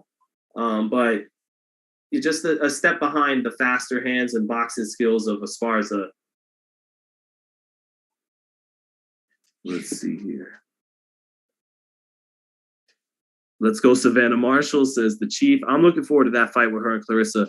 Her and Clarissa and Baumgardner and Mayer. I'm not virtue signaling, oh, the women, I care, you know, let's hold them. No, like I'm genuinely looking forward to those 2 fights as much as anything on the schedule, because they're number 1 versus number 2 at 130 and at middleweight. They don't like each other. There's history there with Shields and Marshall, the amateurs, and then with Mayer and Baumgardner, they're doing some of the best trash talk of the year. Like they're doing everything to promote that fight, and it's real. They really don't like each other. Baumgartner's the more talented, kind of athletic fighter, but Mayer's more experienced. She's bigger. She has a better gas tank. That's going to be a great fight where someone's going to get shut up. And stylistically, that's going to be fun. Clarissa is fighting, you know, maybe one of the hardest pound-for-pound punchers in women's boxing, a girl that really believes in her heart she can beat her because she's already beaten her as an amateur. And, like, I'm really looking forward to those fights. They kind of offer everything. 1 versus 2, contrasting styles, and they don't like each other. And they didn't fuck around and take a whole bunch of years to make it. Like, they got it done. And they got it done on the same night. Like, fuck, we can't get one of them done. They got both of them done on the same night, hot off the heels of the other one they wanted done, Taylor Serrano. It's like, what's the fight you want to see the most in women's boxing? Shields Marshall, Mayor Baumgartner, and Taylor Serrano. And they were like, bam, bam, bam, bam. So I got to tune in. I got to give it up. Oh, fuck, I'm excited. So minute left in the ninth. Gia versus Charlo would be a great fight.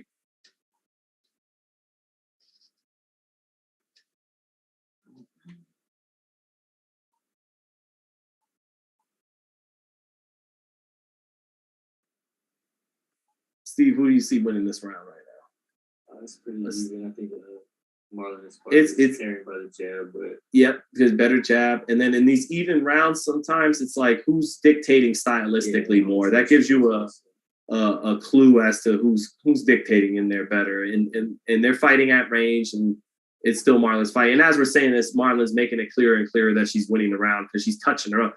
Left hook just landed, a jab.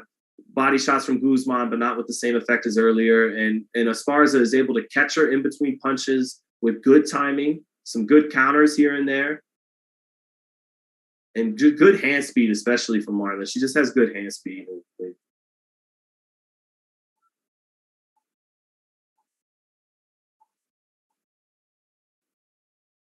Dips her head down a little bit, doesn't always see the shots she's slipping, but gets away with it most of the time. And just she has good head movement, good hand speed, comfortably on her way to being the unified WBC, WBA, Ring Magazine flyweight champ.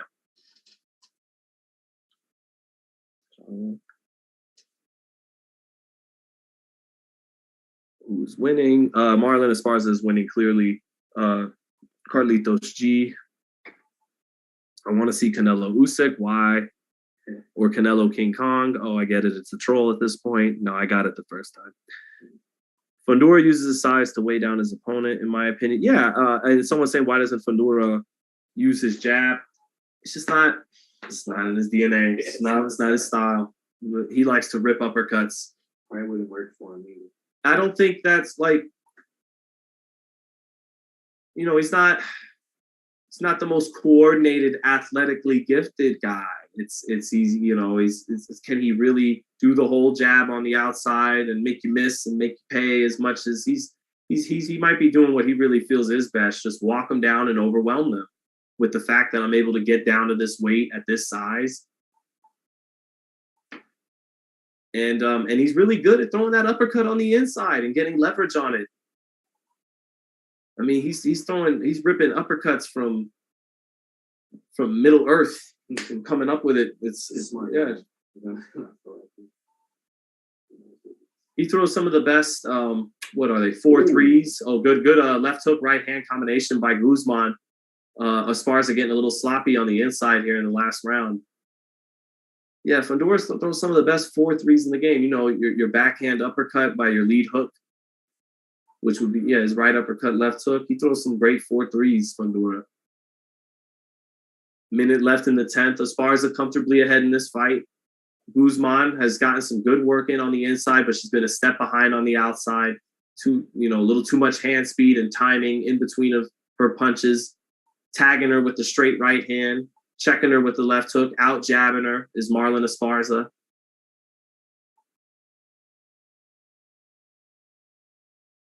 Another right hand lands from Esparza. Again, just, usually gets off first. And Guzman just a second late, a second off. Will open up in combination, but just getting beat by a faster, zippier, better boxer tonight. Yep.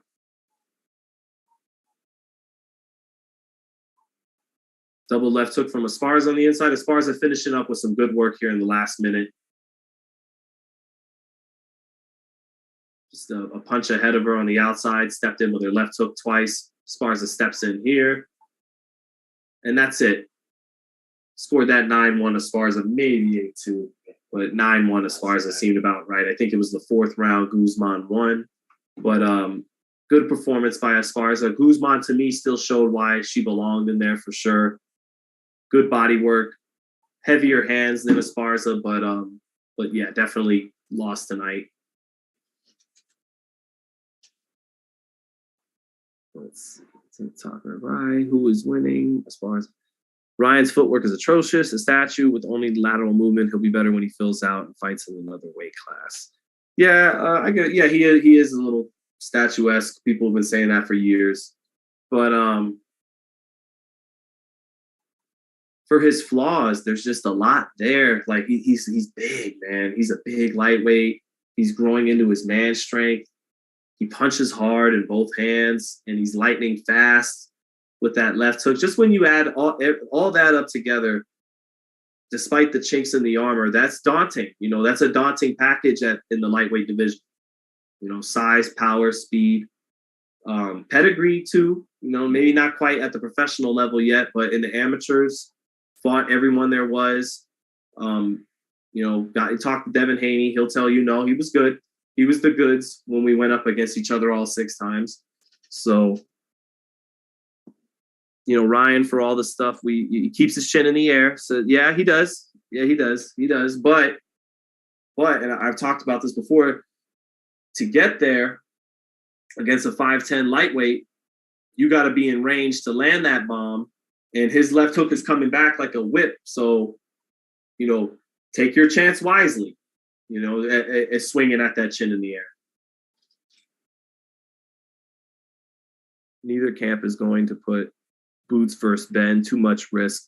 Yeah, really, when fights like that come together, when they make a lot of money for both parties, to the point where they make so much money for both parties that it makes more money for both parties than just dealing with themselves. And Boots versus Ben is not anywhere near that. It might not ever be anywhere near that. God, I hate to be the reality and the bearer of bad news all the time. Yep, and the winner by unanimous decision, well deserved by Marlon Esparza, 13-1 with only 1 knockout, not a puncher, but fast hands, really good boxing skills. Very apparent that she came up as an Olympian in the American system stylistically. Just good head movement tonight. Always a step ahead of Guzman, who showed her class as well tonight, why she's in the top half of her division. But good stuff by Marlon Esparza. You know, Senicia Estrada's best win. You know, if you Estrada's basically on everyone's top 5 pound for pound, and if you ask for the proof of that claim, Esparza is it. That's the win on her record against the top elite fighter. You know, WBC, WBA, Ring Magazine champ now. So that's the standout win on Estrada's resume. I don't know if we ever get that rematch. Estrada always said she would never give it to her. Now that's even more unlikely because they're not with the same promoter anymore. But Terrence Crawford taking pictures ringside, it looks like, as we get ready for the main event. Yeah, let's go. Vergil Ortiz, Michael McKinson. I am ready to watch. I know I'm going to get some action with Vergil Ortiz. I know that. So I'm looking forward to this. So,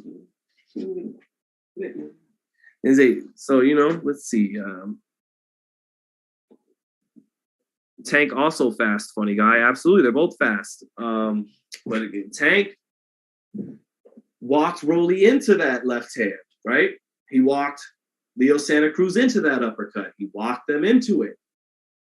Maybe he could do the same with Ryan, because Ryan will walk you down too, but it's going to be harder to walk Ryan into that shot when he's the taller guy and you got to step in to get it.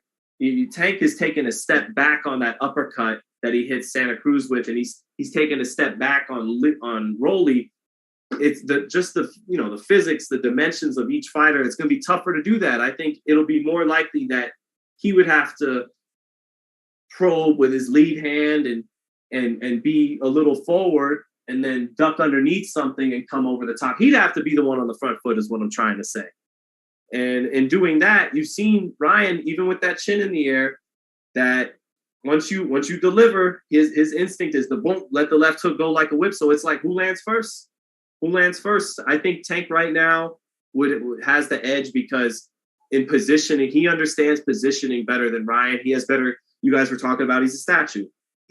Tank's not a statue. He's flexible. He could bend down, maybe make Ryan reach, get him out of position and bang. And, you know, I think Tank understands things like that better right now. He has more versatility in the looks he can do as a fighter than Ryan. He can hold, you know, he could shoulder roll a little bit. He could keep the high guard. He could do a couple different things. But But Ryan, with some more seasoning, with that size advantage, I could see him beating Tank in a year from now or something. I don't think he beats him if they fight next, though. But I think Ryan, give him JoJo.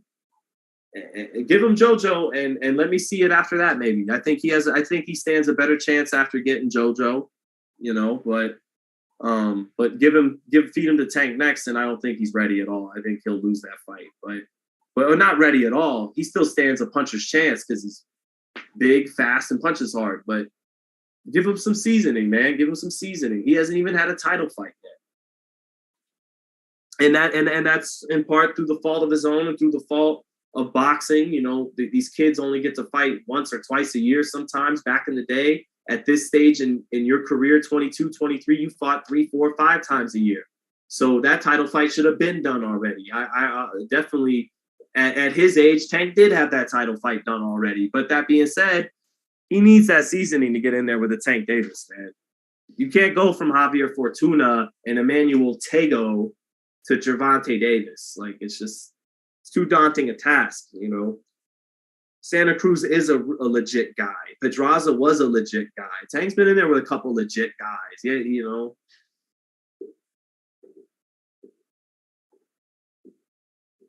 Let's see. What else we got? As we are getting ready for this main event, Vergil Ortiz, Michael McKinson.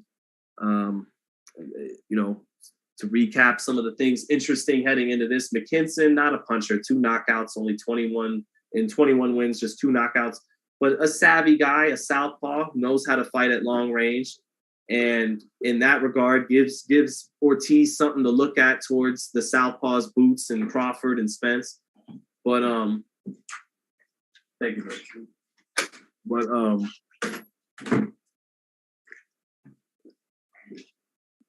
But I think Ortiz gets him out of there inside of 10 rounds. I don't think he'll be able to keep up in the exchanges and keep up with the pace as Ortiz picks it up. And McKinson, his defense gets a little leaky when he opens up sometimes. And Ortiz, I think McKinson will have his best success early in the first 2 rounds.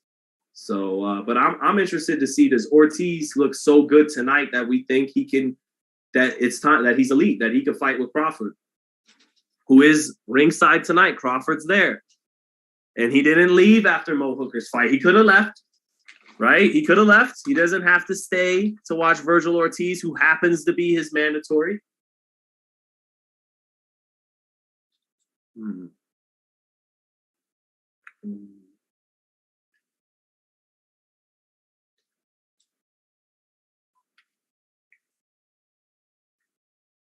Politics of boxing. Why do fights never happen? Self-interest. Put it simply.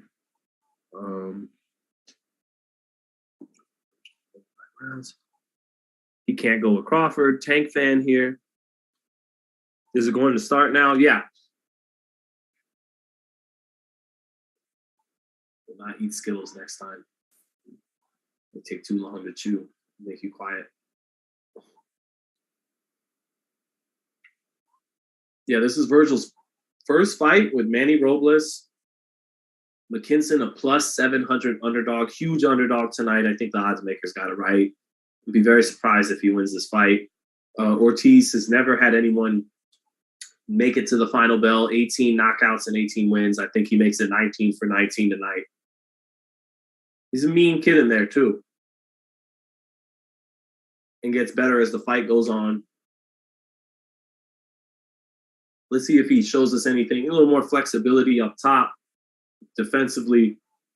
But Vergil Ortiz isn't slow. Like we think, you think, okay, he can punch hard and he's this guy who comes in forward with his hands up. So you don't always think of those guys as being the fast twitch guys. But Vergil Ortiz does have hand speed, particularly in combination punching. When he puts them together, he can put them together. What's the fight?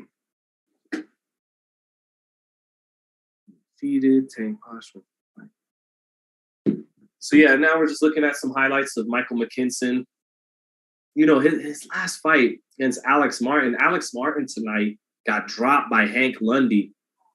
And Hank Lundy is been past it. And Michael McKinson he went 10 rounds and didn't look that good against Alex Martin, who won tonight, but like I said, got dropped by an old Hank Lundy. So, that doesn't bode well for Michael McKinson. I don't think he's going to have anything to keep Vergil off of him after the first 2 rounds or so. And you kind of see it he smiles at the camera, but I can kind of see in his face that he knows it's about to get real in there. Whereas Vergil has that intense energy, ready to be the killer. Speed Ryan. Tank will be wearing. Who has the best resume, Tank Haney or Ryan? I'll give the edge to Haney because I'm a traditionalist. He's got the belts to back it up. He's undisputed. Tank has come into range. Where can I see the fight? It's on DAZN. Gustavo Fontalba, excuse me. It's not ESPN, it's DAZN. Fury versus the winner of Joshua in Ukraine. Yeah, Joshua Usyk. That's we got Tito next, but that's really the next big one on tap. I don't know if Joshua is going to be able to pull that off, guys, in the rematch. I like that he got Robert. Robert's the right kind of trainer for the kind of game plan he needs. He needs to walk Usyk down more or less, be busier with his lead hand behind it, not just let Usyk dictate with his feints and his probing and his constant action with his lead hand. He needs to to dictate back to him and not let him just control off those feints and off the probing of the lead hand. He needs to work with his lead hand as well. But Usyk is just quicker than him. Usyk has a good knack for knowing when to turn it up, for sensing when to step on the gas and take it to another gear to kind of take the momentum out from whatever Joshua's trying to do. He knew how to punch in between Joshua's punches. I think Joshua has the potential to win the fight by knockout and turn the tables, but I joke around with my friend Brendan sometimes, and we'll do the English accent, do lines in the comp mentality. It's mentality. And for Joshua, this fight, it's about mentality. He has to have, when he was walking to the ring against Usyk that first time around, he was staring out at the crowd. He jogged over to an old lady to give her a fist pound. As Michael Buffer's giving the introductions, he's having a full-blown conversation with one of the guys in the suits in his entourage. And meanwhile, Usyk is just warrior mode. Like, Joshua's got to find that, as corny as it is, that eye of the tiger, and he's got to bring that kind of intensity and meanness into the ring, along with the technical adjustments. And I'm not sure if after all the money he's made and the ups and downs, if that's there, and even if that is there, I don't know if technically he can outdo Usyk. So we'll see. But here comes Michael McKinson to the ring now. Michael McKinson coming to the ring, came over from the United Kingdom, was supposed to have this fight back in April against Vergil Ortiz, but Vergil Ortiz kind of fell out with a type of illness from dehydration, it sounded like, and trying to cut down in weight. Had to pull out of that fight. Sounded like for a while he couldn't make 147, he said, but here he is at 147 tonight, and the fight is on. McKinson went on to win that night against Alex Martin, but didn't look too good. And the fight goes off after all. Here comes McKinson now to the ring. Let's see, Frank Berry returns.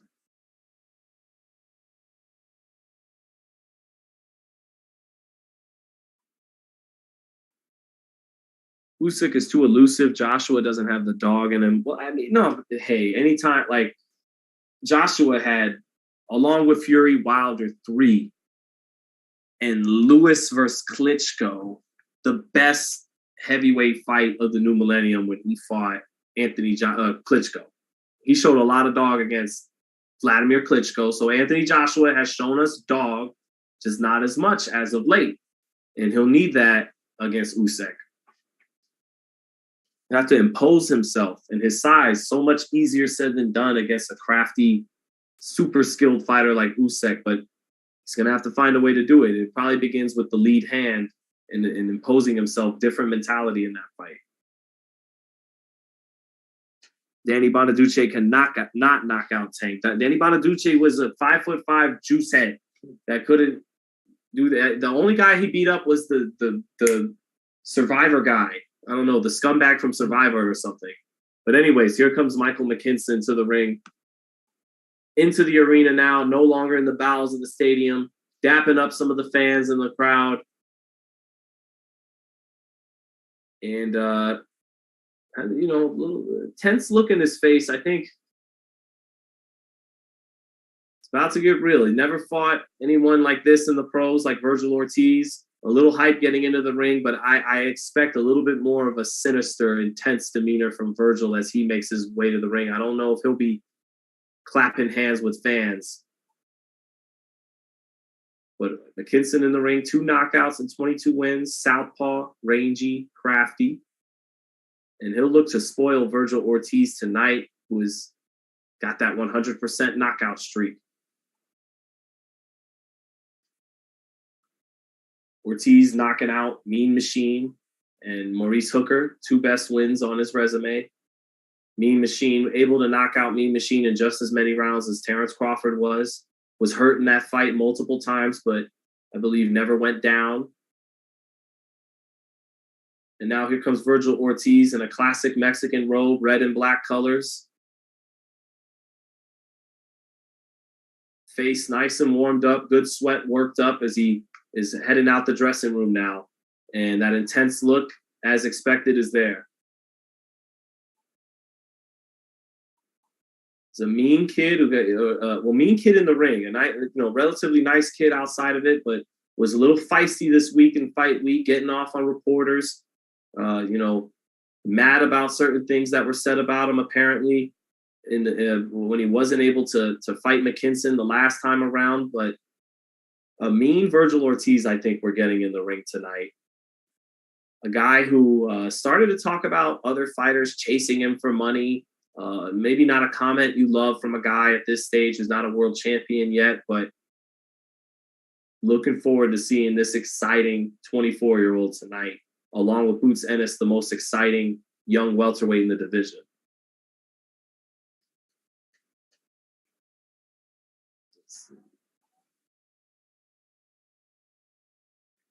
Yeah. Ortiz fighting in his home state of Texas. What a fight him and Errol Spence could one day be in Texas. That'd be a great matchup of styles, 2 come-forward guys.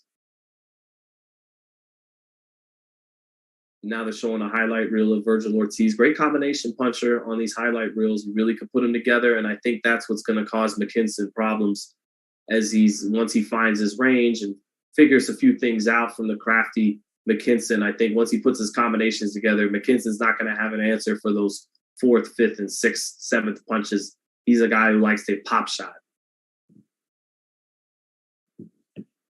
Let's see.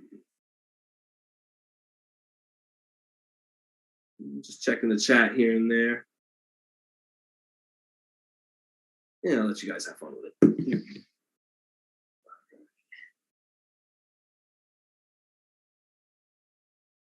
And the highlight reel is done. And now comes the actual ring walk. Not that many seats. Like, it's not a bad crowd in the Dickies Arena, but a lot of work still to do for Vergil Ortiz. Not as far along as Ryan Garcia yet as a draw. He still has some work to do himself, Looks like Vergil may have about 5,000 to 6,000 people on hand tonight. So, solid crowd, but a lot of empty patches in the arena as well.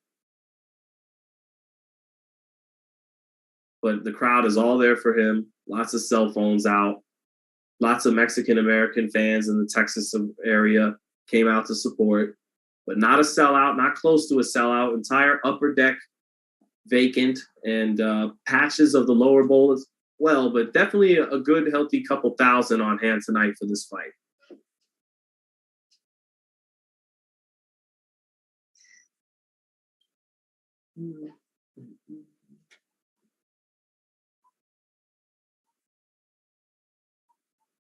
And here comes Vergil Ortiz, all business to the ring.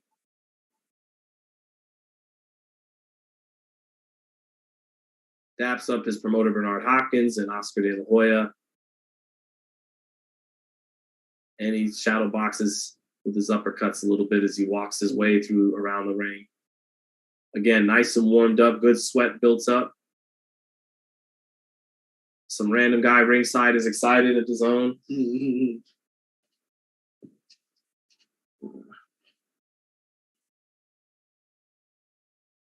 All right, now we just await these ringside introductions by David Diamante and oh no, it's not David Diamante tonight. I'm so used to it.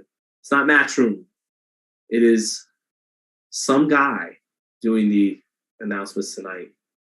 How about you give me a Chiron to zone so I know who's announcing? Nope, no Chiron for him. He is guy in blue suit announcing fighters tonight, apparently.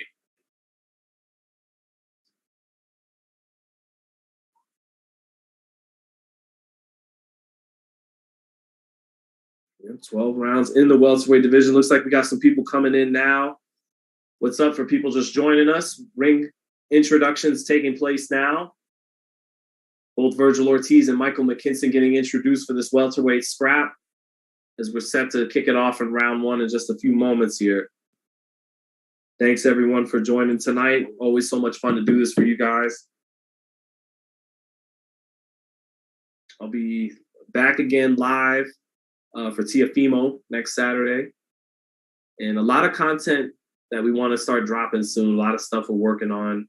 Let me know in the chat if you guys are kind of excited for that. But there's just a lot of, I want to revisit some old fights, some old fighters, just a lot of stuff. Get into the gaming. We still got some Fight Night online play to get ready for ESBC dropping. Got to start analyzing tape more, some more breakdowns of tape. And just a lot of stuff we want to get into, man, and expand and blow things up further.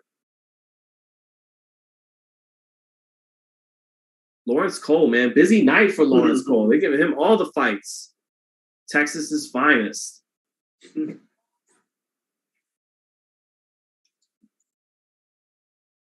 God bless Lawrence Cole, man. He's always the brunt of the jokes. Like the representation of how bad the Texas commission's in, but he's an OG at this point, goddammit. Lawrence Cole has ref so many great fights.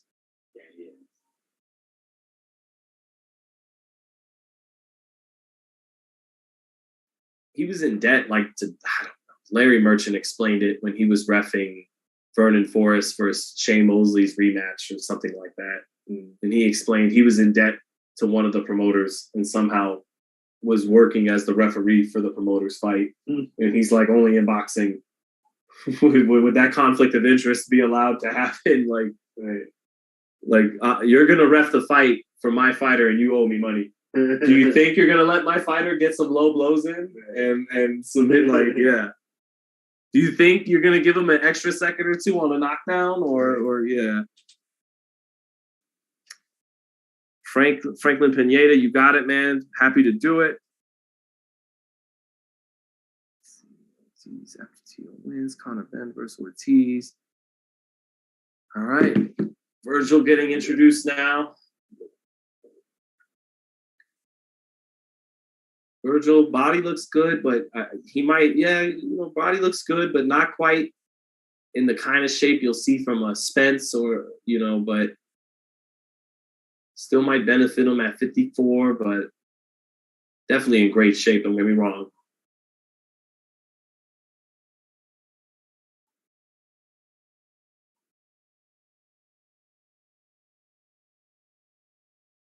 Yeah, the reigning undefeated 100% KO, and the WBO mandatory for Terrence Crawford.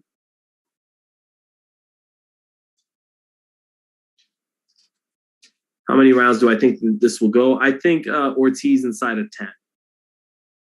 I think Ortiz inside of 10. I think he's going to turn it up more and more, and it'll get one-sided, and I don't think McKinson will be able to keep up with the pace of the combination punching. McKinson drier at this face-off than center ring than Ortiz. Ortiz really warmed up, got a good sweat ready for round one. Let's see if it takes Ortiz some time to get smoking, or if he's hot from round one, or if he. But But let's see. Huge underdog tonight, Michael McKinson. Looks to be outgunned in firepower on paper, but let's see if he can outbox Vergil Ortiz tonight.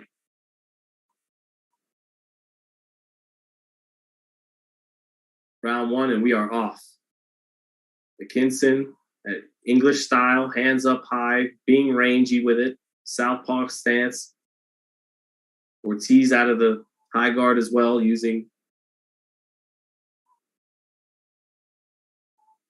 well, not a high guard by McKinson, more that Luke Campbell type stance that you see from England. Proper boxing, yeah. But McKinson got a little rough with Ortiz there, turned Ortiz onto the ropes and got a little, rough in the clinch there. Good work by McKinson, 30 seconds into it. Good left hand to the body by McKinson as Ortiz tries to step in with his jab. And I expect McKinson to have some success in these first 2 rounds, but we'll see how it goes past that. And McKinson has landed a couple nice left hands to the body. Good left hand down the pipe by McKinson. McKinson taking his shots in the first minute. Good first minute for Michael McKinson. But will he open up too soon doing that? Straight right hand lands for Vergil Ortiz. His first good shot of the fight now. Left hook to the body lands for Ortiz. McKinson got to be careful, not to start too soon. McKinson just off with a straight left, but Ortiz punches in combination and hits him hard with a left hook to the body. Straight right hand for Ortiz and a left hook for Ortiz. McKinson lands a straight left up top in response. Ortiz mounting the pressure already. Getting closer to McKinson. Rips an uppercut, but McKinson tags him with a left hand and turns around. Good action right from the opening bell. McKinson trying to smother Ortiz along the ropes, who lands some uppercuts inside. McKinson showing some solid physical strength by backing Vergil up in that clinch.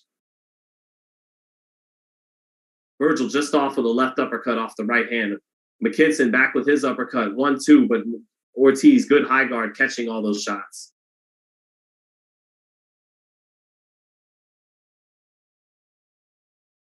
Good ripping right hand to the chest by Vergil Ortiz there. 45 seconds left. Good opening round, good action. Good straight left by McKinson. Ortiz coming back with his jab, lands it well.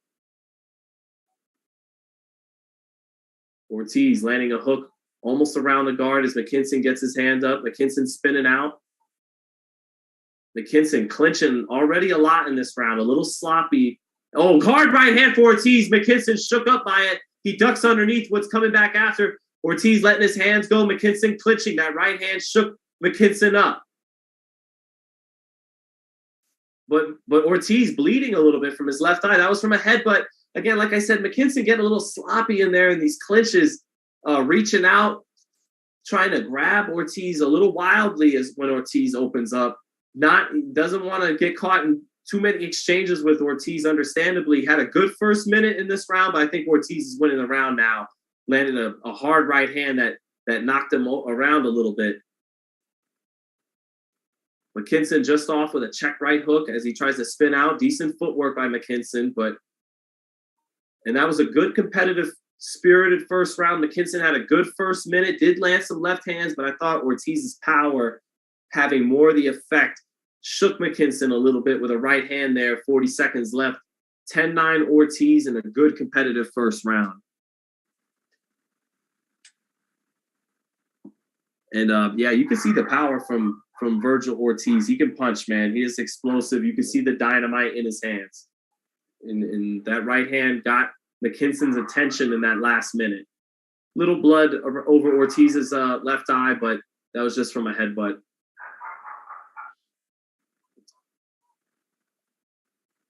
Yeah, I got dogs, and sometimes they bark.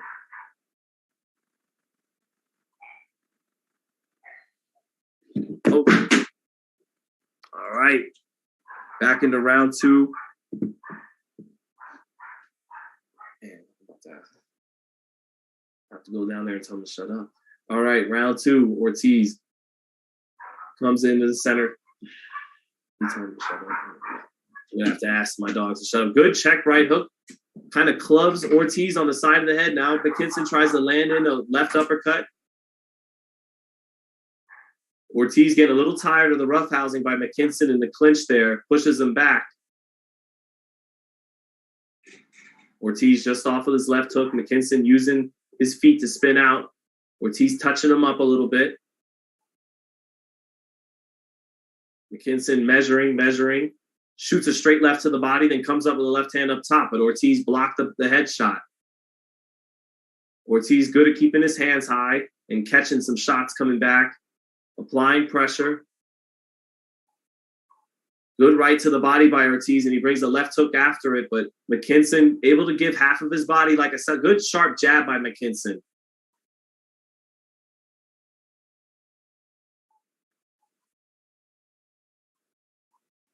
McKinson trying to slow that pace down, pop shot. Crowd chanting Ortiz, who wants to push that pace, stays forward, but McKinson successfully slowing it down here a little bit. Good jab by Ortiz. Uppercut just off by Ortiz. McKinson, a little crafty there, getting away from it.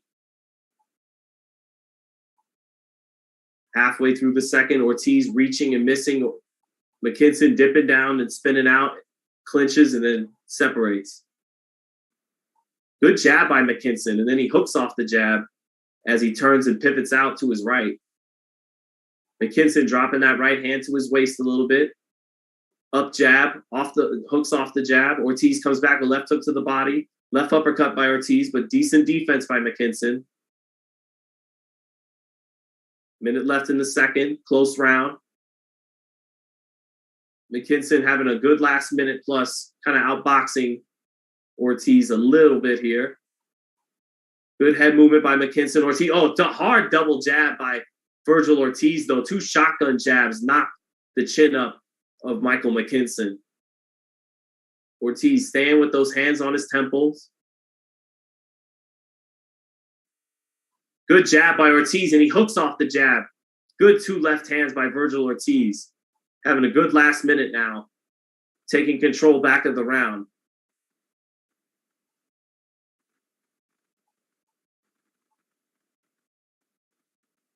Good jab by Michael McKinson. Ortiz keeping that right hand glued to the top of his head, trying to walk down Michael McKinson. Good right hand by Ortiz, a little bit to the chest of McKinson, who keeps dipping down, getting a little rough and ugly in the clinches. Competitive round, but the harder shots by Vergil Ortiz.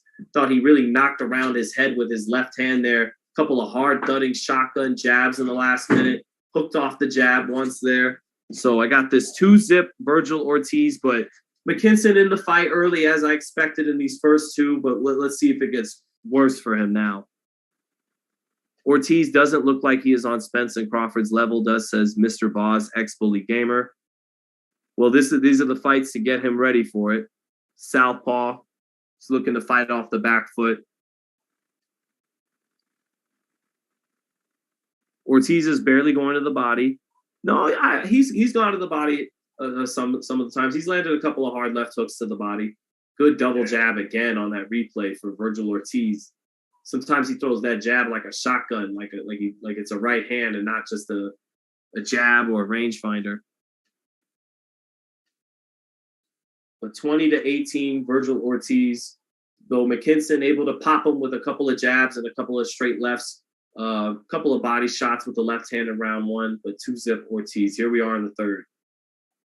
Good left hook by Ortiz knocks McKinson's head up as McKinson exchanged shots there for a minute. Ortiz getting the better of it, keeping his hands up. McKinson doesn't keep his hands up as well as Ortiz.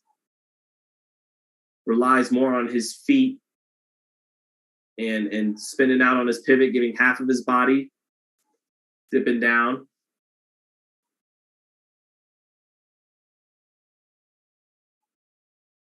But Ortiz very disciplined with his high guard. Make sure those hands come back after he punches. Getting McKinson to the corner now. McKinson clinching. Hard right hand on the inside by Vergil Ortiz. And Lawrence Cole, I think, is going to warn McKinson for some of the rough stuff here. And has to give him his mouthpiece out, too. Looks like his mouthpiece may have been knocked out by that right hand on the inside. McKinson getting his mouthpiece back now. 2 minutes left in the third. Hard right hand by Ortiz off the jab. Straight right hand landed. And these shots are really knocking McKinson's head around when they land. Ortiz mounting the pressure, letting his hands go. McKinson circling back. Straight left by McKinson, but Ortiz coming back with 3 punches back. Like I said, McKinson getting out of the way what's coming back, but starting not to throw back. Ortiz starting to overwhelm him here in the third. Not yet landing clean, but getting to him more and more with combinations. Ortiz landing a left hand after making McKinson miss wildly with a right hook. McKinson dipping underneath the right hand and spinning out to the center of the ring, but he could feel the pressure mounting. To the body goes Ortiz, to the body again. Not perfectly sharp to the body. Straight right hand lands for Ortiz. Left hand lands for McKinson, but nothing with just 2 knockouts and 22 wins, not enough to keep Ortiz respectful. Left hook to the body by Ortiz. Right hand up top. Ortiz seeing the right hook coming from McKinson and steps away from it. Ortiz switching southpaw, lands a left to the body and a right jab. Now he switches back orthodox. Ortiz with a really good high guard, just catching everything. Good body shots by Ortiz. Steps in with an uppercut now. McKinson not liking the body work, not liking the pace and the pressure and the power of Vergil Ortiz. Left uppercut by Vergil, right uppercut. McKinson just shelling up, not looking to respond. Oscar asking for the uppercut ringside. Ortiz drops that lead hand and leaves his chin behind his shoulder to get away from the left hand of McKinson. Now he gets right back on that high guard, back on the front foot. Uppercut gets in from McKinson. Right hand to the body for Ortiz. Another right hand to the body for Ortiz. Last 5 seconds here. And it was getting a little ugly in there for Michael McKinson that round. 30-27, Vergil Ortiz. Wilson in the chat, he's not throwing no punches. No, just doing enough to defend himself and kind of survive that round. And like I told you guys before the fight, first 2 rounds, yeah, McKinson should be able to be a little competitive. But as Ortiz continues to push that pace, it's going to get worse and worse for him. I don't think this guy's going to get out of 10 rounds tonight. But we'll see. We'll see. 3-0 Ortiz. Hard left hook in the clinch. That's what knocked McKinson's mouthpiece out. A little bit of blood on the mouthpiece as well. Ortiz has been touched here and there, and yet despite that, has shown some good defense really with that high guard. Body shots on the replay, good body shots by Ortiz, not great body shots. Still doesn't know how to perfectly place them like some of those great Mexican fighters, Julio Cesar Chavez, Canelo Alvarez. Still doesn't really know how to place it perfectly behind the elbow, but some good body work by Vergil Ortiz.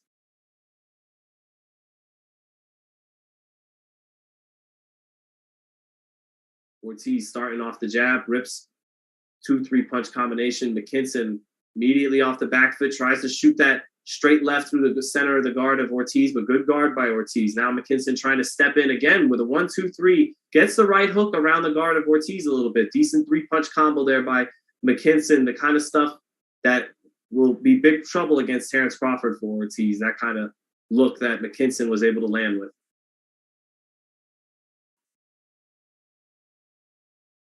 Good straight right hand by Ortiz off the left hook, lands on McKinson. Able to catch the right hook coming back. Good right hand to the body by Ortiz. Another left hook up top, right hand to the body.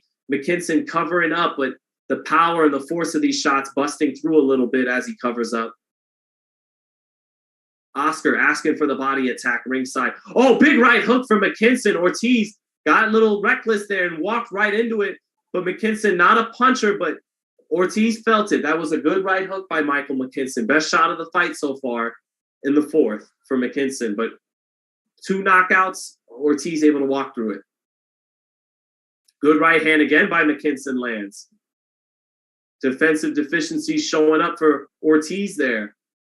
Ortiz off with 3 punches after getting hit. Good jab lands for Ortiz, though. Halfway through the 4th, Ortiz winning this round, but got nailed. Walked into a big shot earlier in the round, right hook, but McKinson not a puncher. Double left hook for Ortiz. Good left hook to the body by Ortiz. Another double left hook, rips a right uppercut up. McKinson rolling with these shots, covering up, but Still taking an effect on him. Oh, good one, too, by McKinson, though. Good left hand by McKinson. McKinson had his back along the ropes. He still managed to walk Ortiz into a 1-2.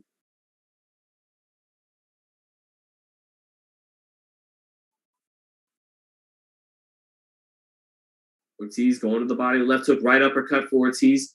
McKinson staying in the phone booth for a second there. Double left hand for Ortiz. McKinson hanging tough in there, but Ortiz definitely getting the better of it.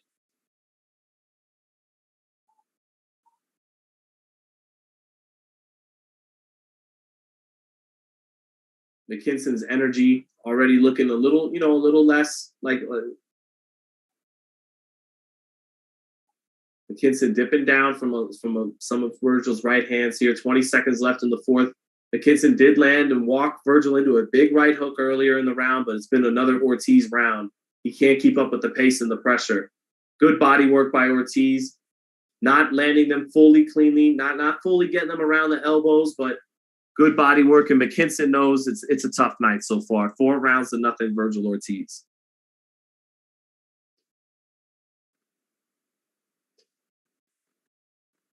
This is going the distance. I don't think this is going the distance. I do think Vergil will get him out of here at some point. But I did see, like, with that right hook McKinson landed there in the fourth, that's a shot Bud can find. Still seeing things that Bud Crawford can exploit, because he likes to do a couple things McKinson's doing here at just such a higher level. But Crawford is seeing things ringside I'm sure he can exploit in Vergil right now. But this is a growing fight for him at 24. It's good. You need to fight lesser southpaws than, to get you ready for the higher southpaws, lesser savvy guys to get you ready for the elite savvy guys. It's a good development fight tonight for Vergil so far. Here we are in round 5. 4-zip Vergil, no knockdowns yet. McKinson holding up tough, but definitely the heavy shots have been landed by Ortiz. McKinson able to place and pop shot here and there, but not holding up to the combinations and work rate of Ortiz through the first 4.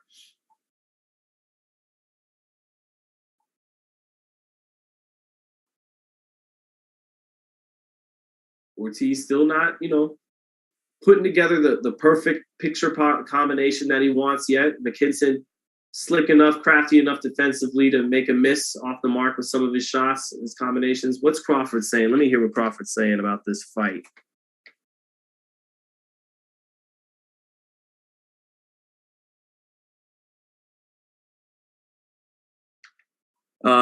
Terrence says he thinks if he uses the jab and goes to the body, he'll get the guy out of there. That Ortiz can get McKinson out of there. McKinson did just land a nice left hand he walked Ortiz into. Ortiz having a little problems right now with the craftiness of McKinson, getting the real shots he wants. Good body shots by Ortiz. He eats a couple of head shots by reaching down to the body. And against punchers like Crawford, he won't be able to give those counters up like he does to McKinson. He can eat one to land one against McKinson. Not the case against Crawford.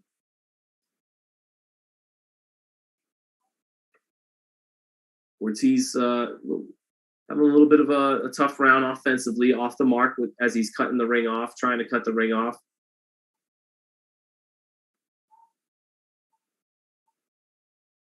McKinson boxing kind of well this round.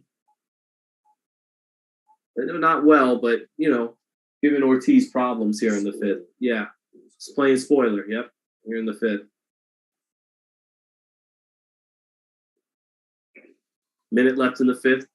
A little bit of a frustrating round. Oh, good right hand, left hook for Ortiz, but McKinson does have that chin up in the air, but it's a little irritating in there. He moves around. He's a little slick, gives you half of his body as southpaw. Good left hook to the body by Ortiz. Rips a right uppercut, putting his punches together. Still not landing right on the money like he wants to, but if he stays on it, it looks like he can get there eventually. Like he's breaking him down.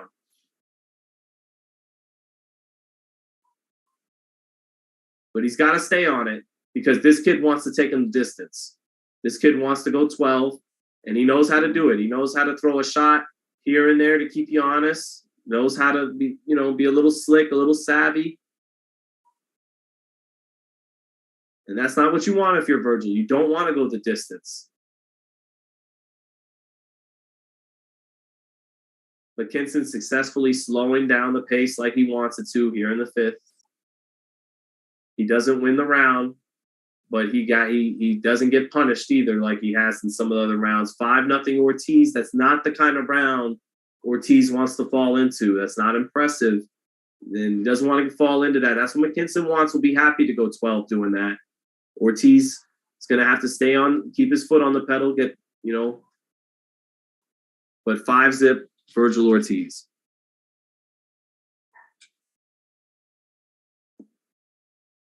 Sobrina's fam, no jab found in this fight. Would like to see a little bit more of the jab from Vergil. Looks like he wants to explode in combination and rip his combinations. But you're right. I would like to see him do it with the jab a little bit right now first.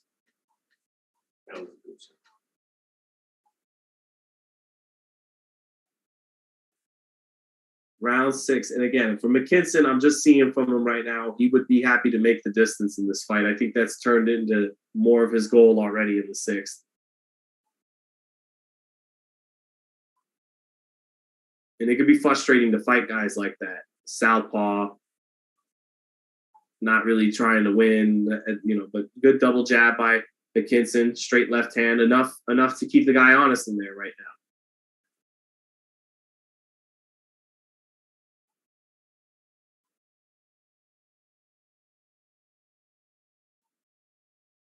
Good straight left by McKinson. And then he turns Ortiz around, a little awkward and frustrated. He shoots the left hand, then he gets in his chest and spins him around. Good jab by Ortiz. Do it again, Ortiz. Ortiz tries the 1-2, but McKinson knows how to step off to the side and make him fall short. McKinson with a little right hook as Ortiz tries to follow up. Again, these are things Terrence Crawford will take advantage of out of that southpaw stance. Ortiz keeping his hands up there. Good to catch a sweeping left hand by McKinson. Jabs to McKinson's body. Miss it short with a left hook. Short with a straight right hand. McKinson able to block it. McKinson parrying the jab to the body. In the corner is McKinson. Playing spoiler. Has Ortiz a little, second guessing. He's popped him in between his punches enough to make Ortiz second guess, open it up each time he gets him to the ropes.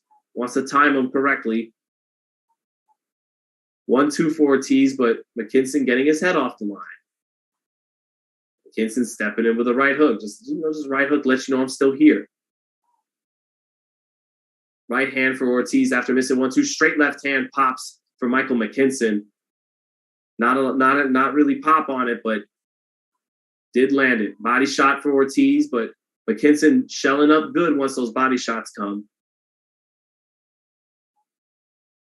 Straight left for McKinson. Ortiz comes back with a right that landed, but I like the straight left from McKinson better. McKinson frustrating Ortiz this round. 40 seconds left. Close round a little bit. This is the fight McKinson wants. Slowed down pace. Touches and pop shots with a left around the guard of Ortiz. Ortiz doubles up with a left hand to the body, but not getting it in clean. McKinson a little cleaner with his punches this round than Ortiz. Ortiz off with the right hand after making McKinson miss his straight left hand.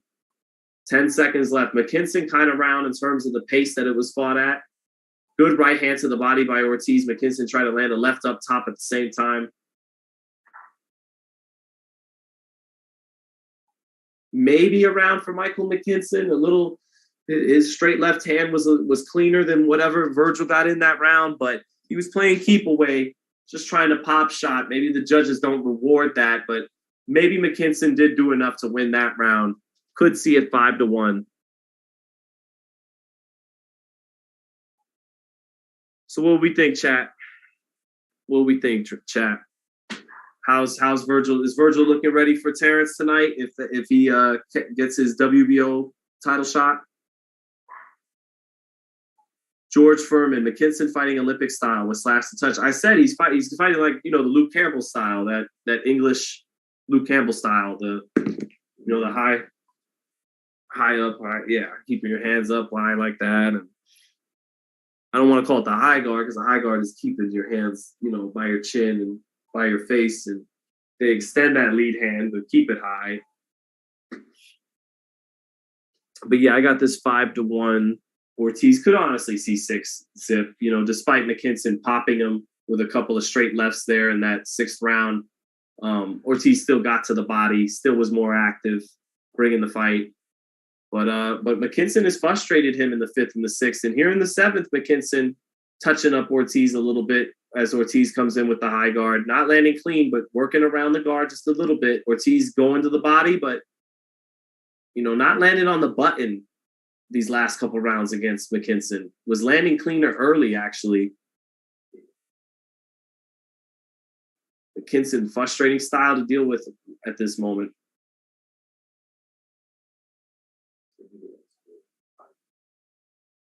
Ooh, good straight left by Michael McKinson. Little weird timing by Michael McKinson.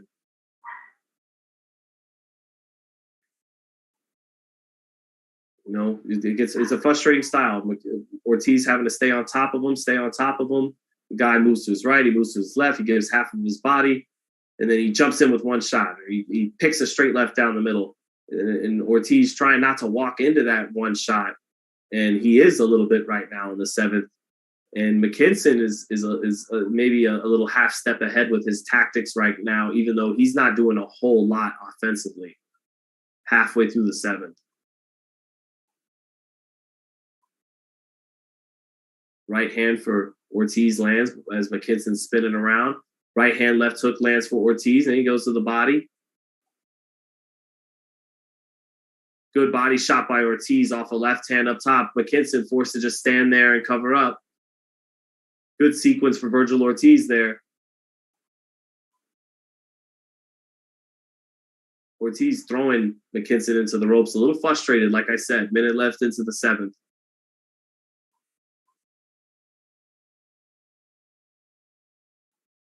Ortiz waiting a little bit too much there on the counter puncher, on the boxer. But McKinson's done enough punching in between his combinations, placing a little left hand in there to make Ortiz think twice before he just wants to open up. Ortiz winning the 7th round, more active, getting to the body. This has hit McKinson a few times. But McKinson's just really playing good spoiler in the 7th, 6th, and 5th, just doing enough to pop shot Vergil here and there, move around, not get touched by too much, lose the round, give up the body shots. Good right hand to the body by Vergil, but not letting Vergil really connect with the Sunday punches he wants. McKinson dropping his hands at his side, jumps in with 2, little showboating from McKinson. 6 rounds to 1 or 7 rounds to nothing, Vergil Ortiz on my card. Yeah, McKinson definitely playing stinker tonight. Gregory Turnstall coming back. Like he said earlier, there will be no KO. The percentages are looking higher than when you said it earlier, my friend. Who's winning, Valzak? 7-zip or 6-1? Vergil.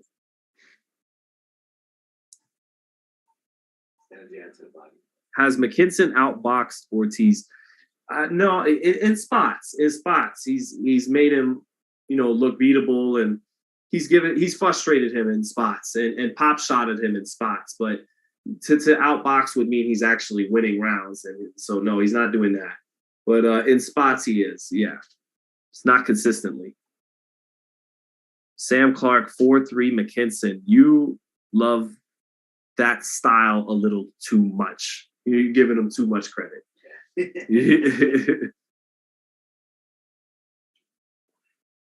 All right, round 8. And again, this isn't what Ortiz wants to get suckered into here. Not suckered into. McKinson is crafty enough to make it happen, and Ortiz isn't crafty enough yet to produce, the highlight reel stuff that he wants. But he is winning, pretty fairly dominant. I think I may have been winning every single round. But McKinson has made him, look beatable in spots.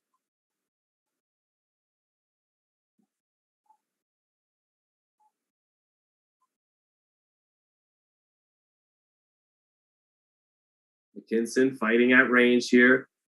pecking away with his jab, getting away from Ortiz's combinations, dipping his head all the way down sometimes and just spinning out and giving half of his body, but it's enough to get away from it. It's not he does it to where he can't counter off of that kind of positioning because his body's halfway bent down and everything, but it's enough to get away. Good jab from Ortiz as McKinson tries to just keep backing up and keeps dipping out of the way of the 1-2 and turns out. Doesn't return fire off of it, but doing enough to get out of the way of whatever Vergil's throwing early in the 8th. Good jab lands for Vergil, though.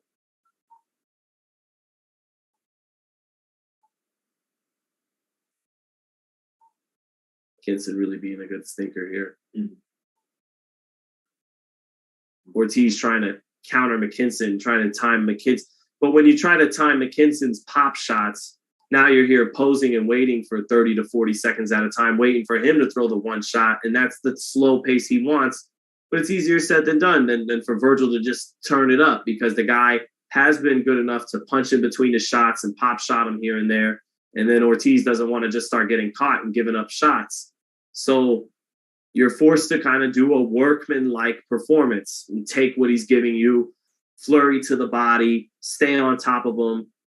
But that's just that's never what you hate those workman-like performances. You want the stuff where you can look good. Ortiz easily winning this 8th round.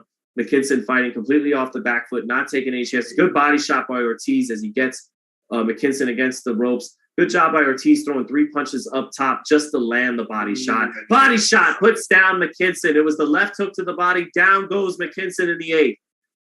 Body shot really did it. Finally, Ortiz gets his man. It was frustrating, but he stayed on top of him. 13 seconds left. McKinson looks weak. McKinson keeping his elbows by his side just to block what's coming to the body. Looks like he's going to get out of the 8th.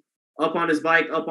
Ortiz not even able to ever fire because McKinson wisely up on his toes and on his bike, circles away the entirety of the last of the round and goes back to his corner. Will they let him continue to fight?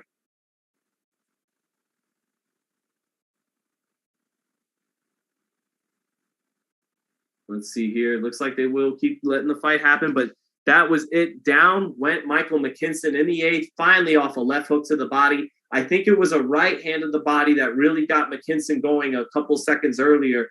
Ortiz did what they tell you to do when a guy's having a good defense, throw shots just to set up a shot landing, throw 2 or 3 or 4 to land one.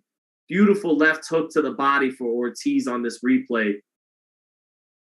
Ortiz doing just that, touching up top a little bit, threw a little decoy right hand and bang, left hook around the elbow, landed hard on Michael McKinson. McKinson finding it real rough to recover. I said inside of 10, right? Here we are in the 9th. So let's see if right on schedule.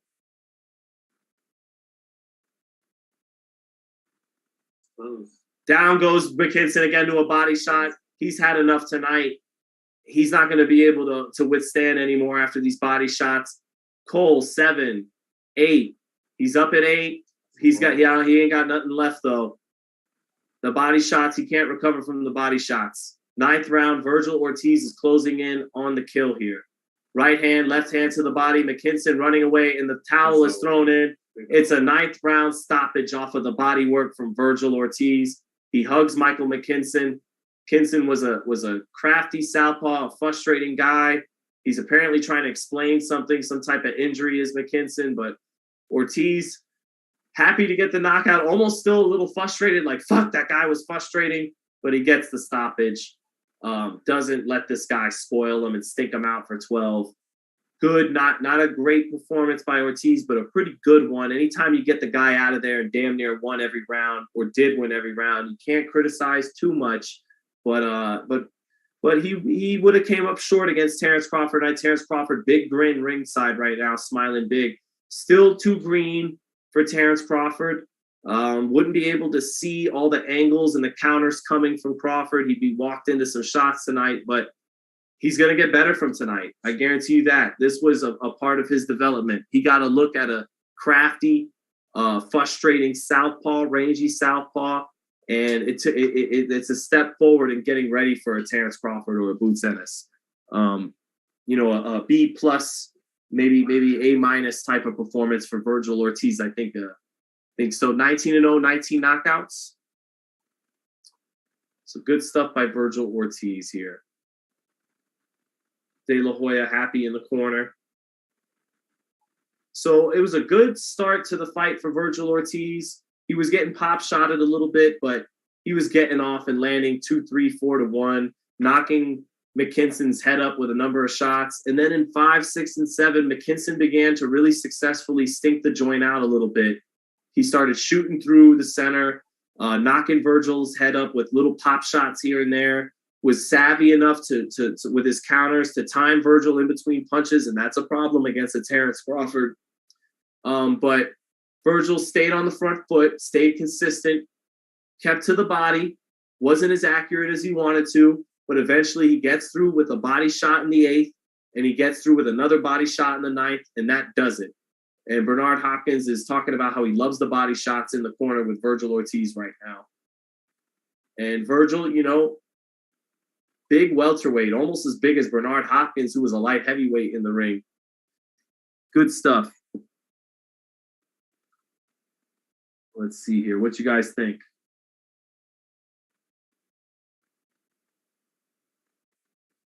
Yeah, I from what I saw tonight, he's still a work in progress in the elite level, but he's definitely headed to the top 5. He's the 4th best welterweight in the world in my book. I got it.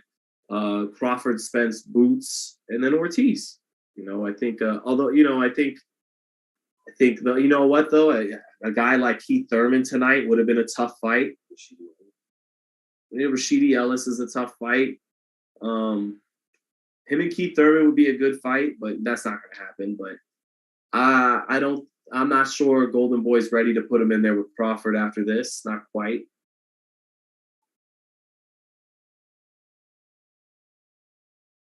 From what I saw tonight, he doesn't beat Crawford. I kept a much more open mind about that possibility than other people did because of his size, his combinations, his aggressiveness and consistency. But from what I saw tonight, some of the looks McKinson had that gave him problems, I definitely do favor Crawford right now if they fight. But still a fight I'd be down to watch if they're not going to make the Spence fight. G. Johnson says Hopkins and Oscar won't even mention Boots. Well, there's no point to yet. We hate over marination, but that fight hasn't even begun to be cooked yet. That fight's so raw. That's a steak you just bought from Whole Foods yet. You haven't even seasoned it or done anything yet. It's just red meat. Let's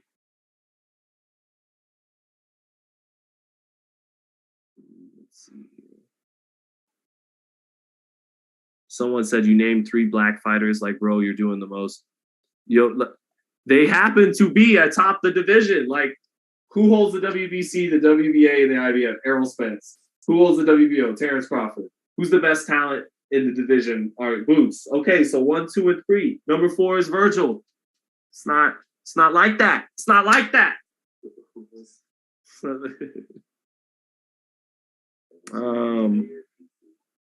GGG is going to beat Canelo, says Ricardo Velez. Think so? Think so? I think Canelo by body shot, but Canelo Golovkin, you never know. Pacquiao Marquez, right? Pacquiao moving up all the weights, knocking out everybody.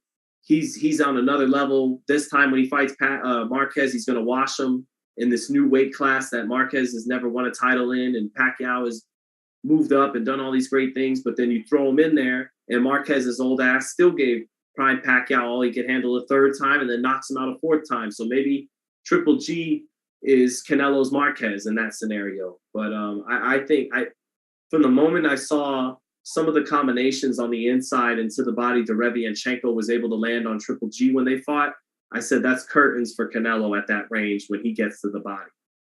Maybe not, though. Canelo's coming off a loss. We'll see.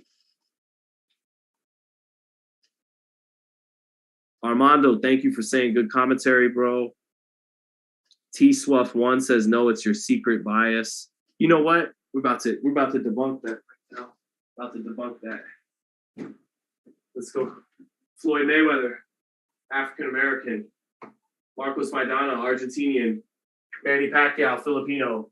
Miguel Cotto, Puerto Rican. Morales and Barrera, Canelo, Mexican. Winky Wright, South Floridian. Hopkins and Taylor, American. Mayweather. We got it all. Salvador Sanchez and Alfonso Gomez. Alfonso Gomez. Alfredo Gomez is the poster there. We got it all, baby. We love all the great fighters. Now what you got to say? I'm going to check the response. I'm going to check the response. I'm going to wait. There's a lag, so I have to wait like 2 minutes, like a minute to see your response too. We're holding up the whole chat for you, buddy. Let's see here.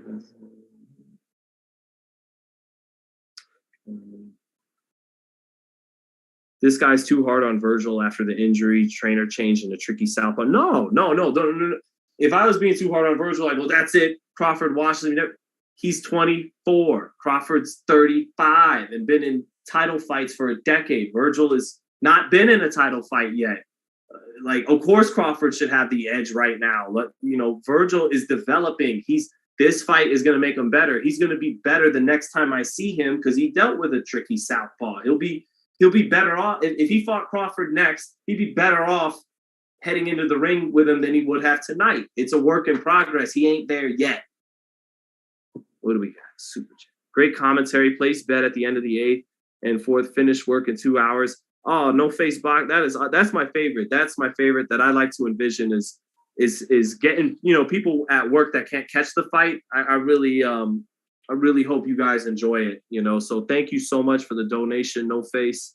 Always keep it locked in, man. We love the support. Now, where was that guy? Pound for Pound Boxing Talk says FightHype, the best media. What do you know? I happen to agree. Okay.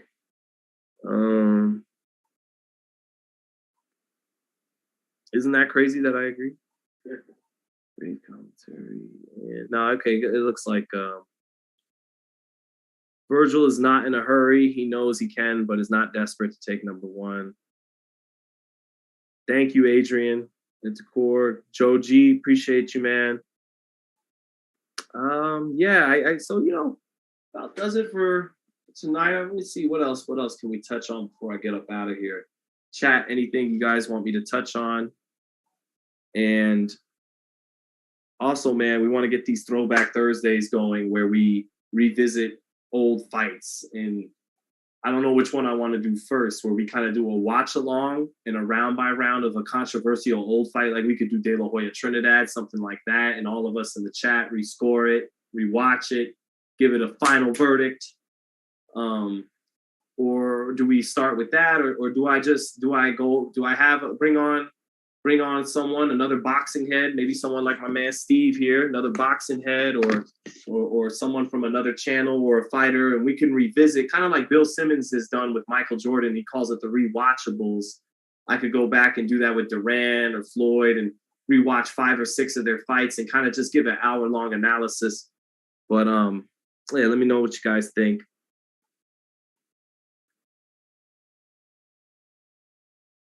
Vergil gets hit too much. Look, aggressive fighters are going to get touched. You got to, what is it? Get ass to bring ass to get ass, right? Bring ass to get ass, and that's that style. They're going to have to take some shots to get off.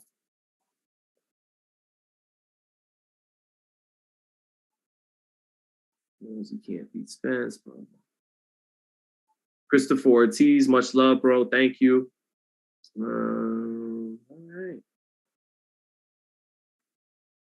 Man's Pro PBC, y'all ain't know. Joel's Bandana says it. Man, it's funny you say I'm pro PBC. Tell them that, please remind them that whenever they get upset with me. Okay, you guys, yeah. So I get everyone mad at me at some point. You know how to take opinions and find the good. Just need the passion while describing the fight. Yeah, I hear George Foreman. You know how to take opinions and find the good. You just need to find the passion while I know I have that monotone voice, and I don't know yet, because in my job as a commentator, you have to go up and down, and my voice just tends to be monotone. So that's something I'm going to be working on in the future to capture it when things go up. Javier Lamas, thank you for the great comments here at work at Boxnard, California. Shout out to Oxnard, the home of Fernando Vargas and Robert Garcia, Mikey Garcia. Boxnard, shout out.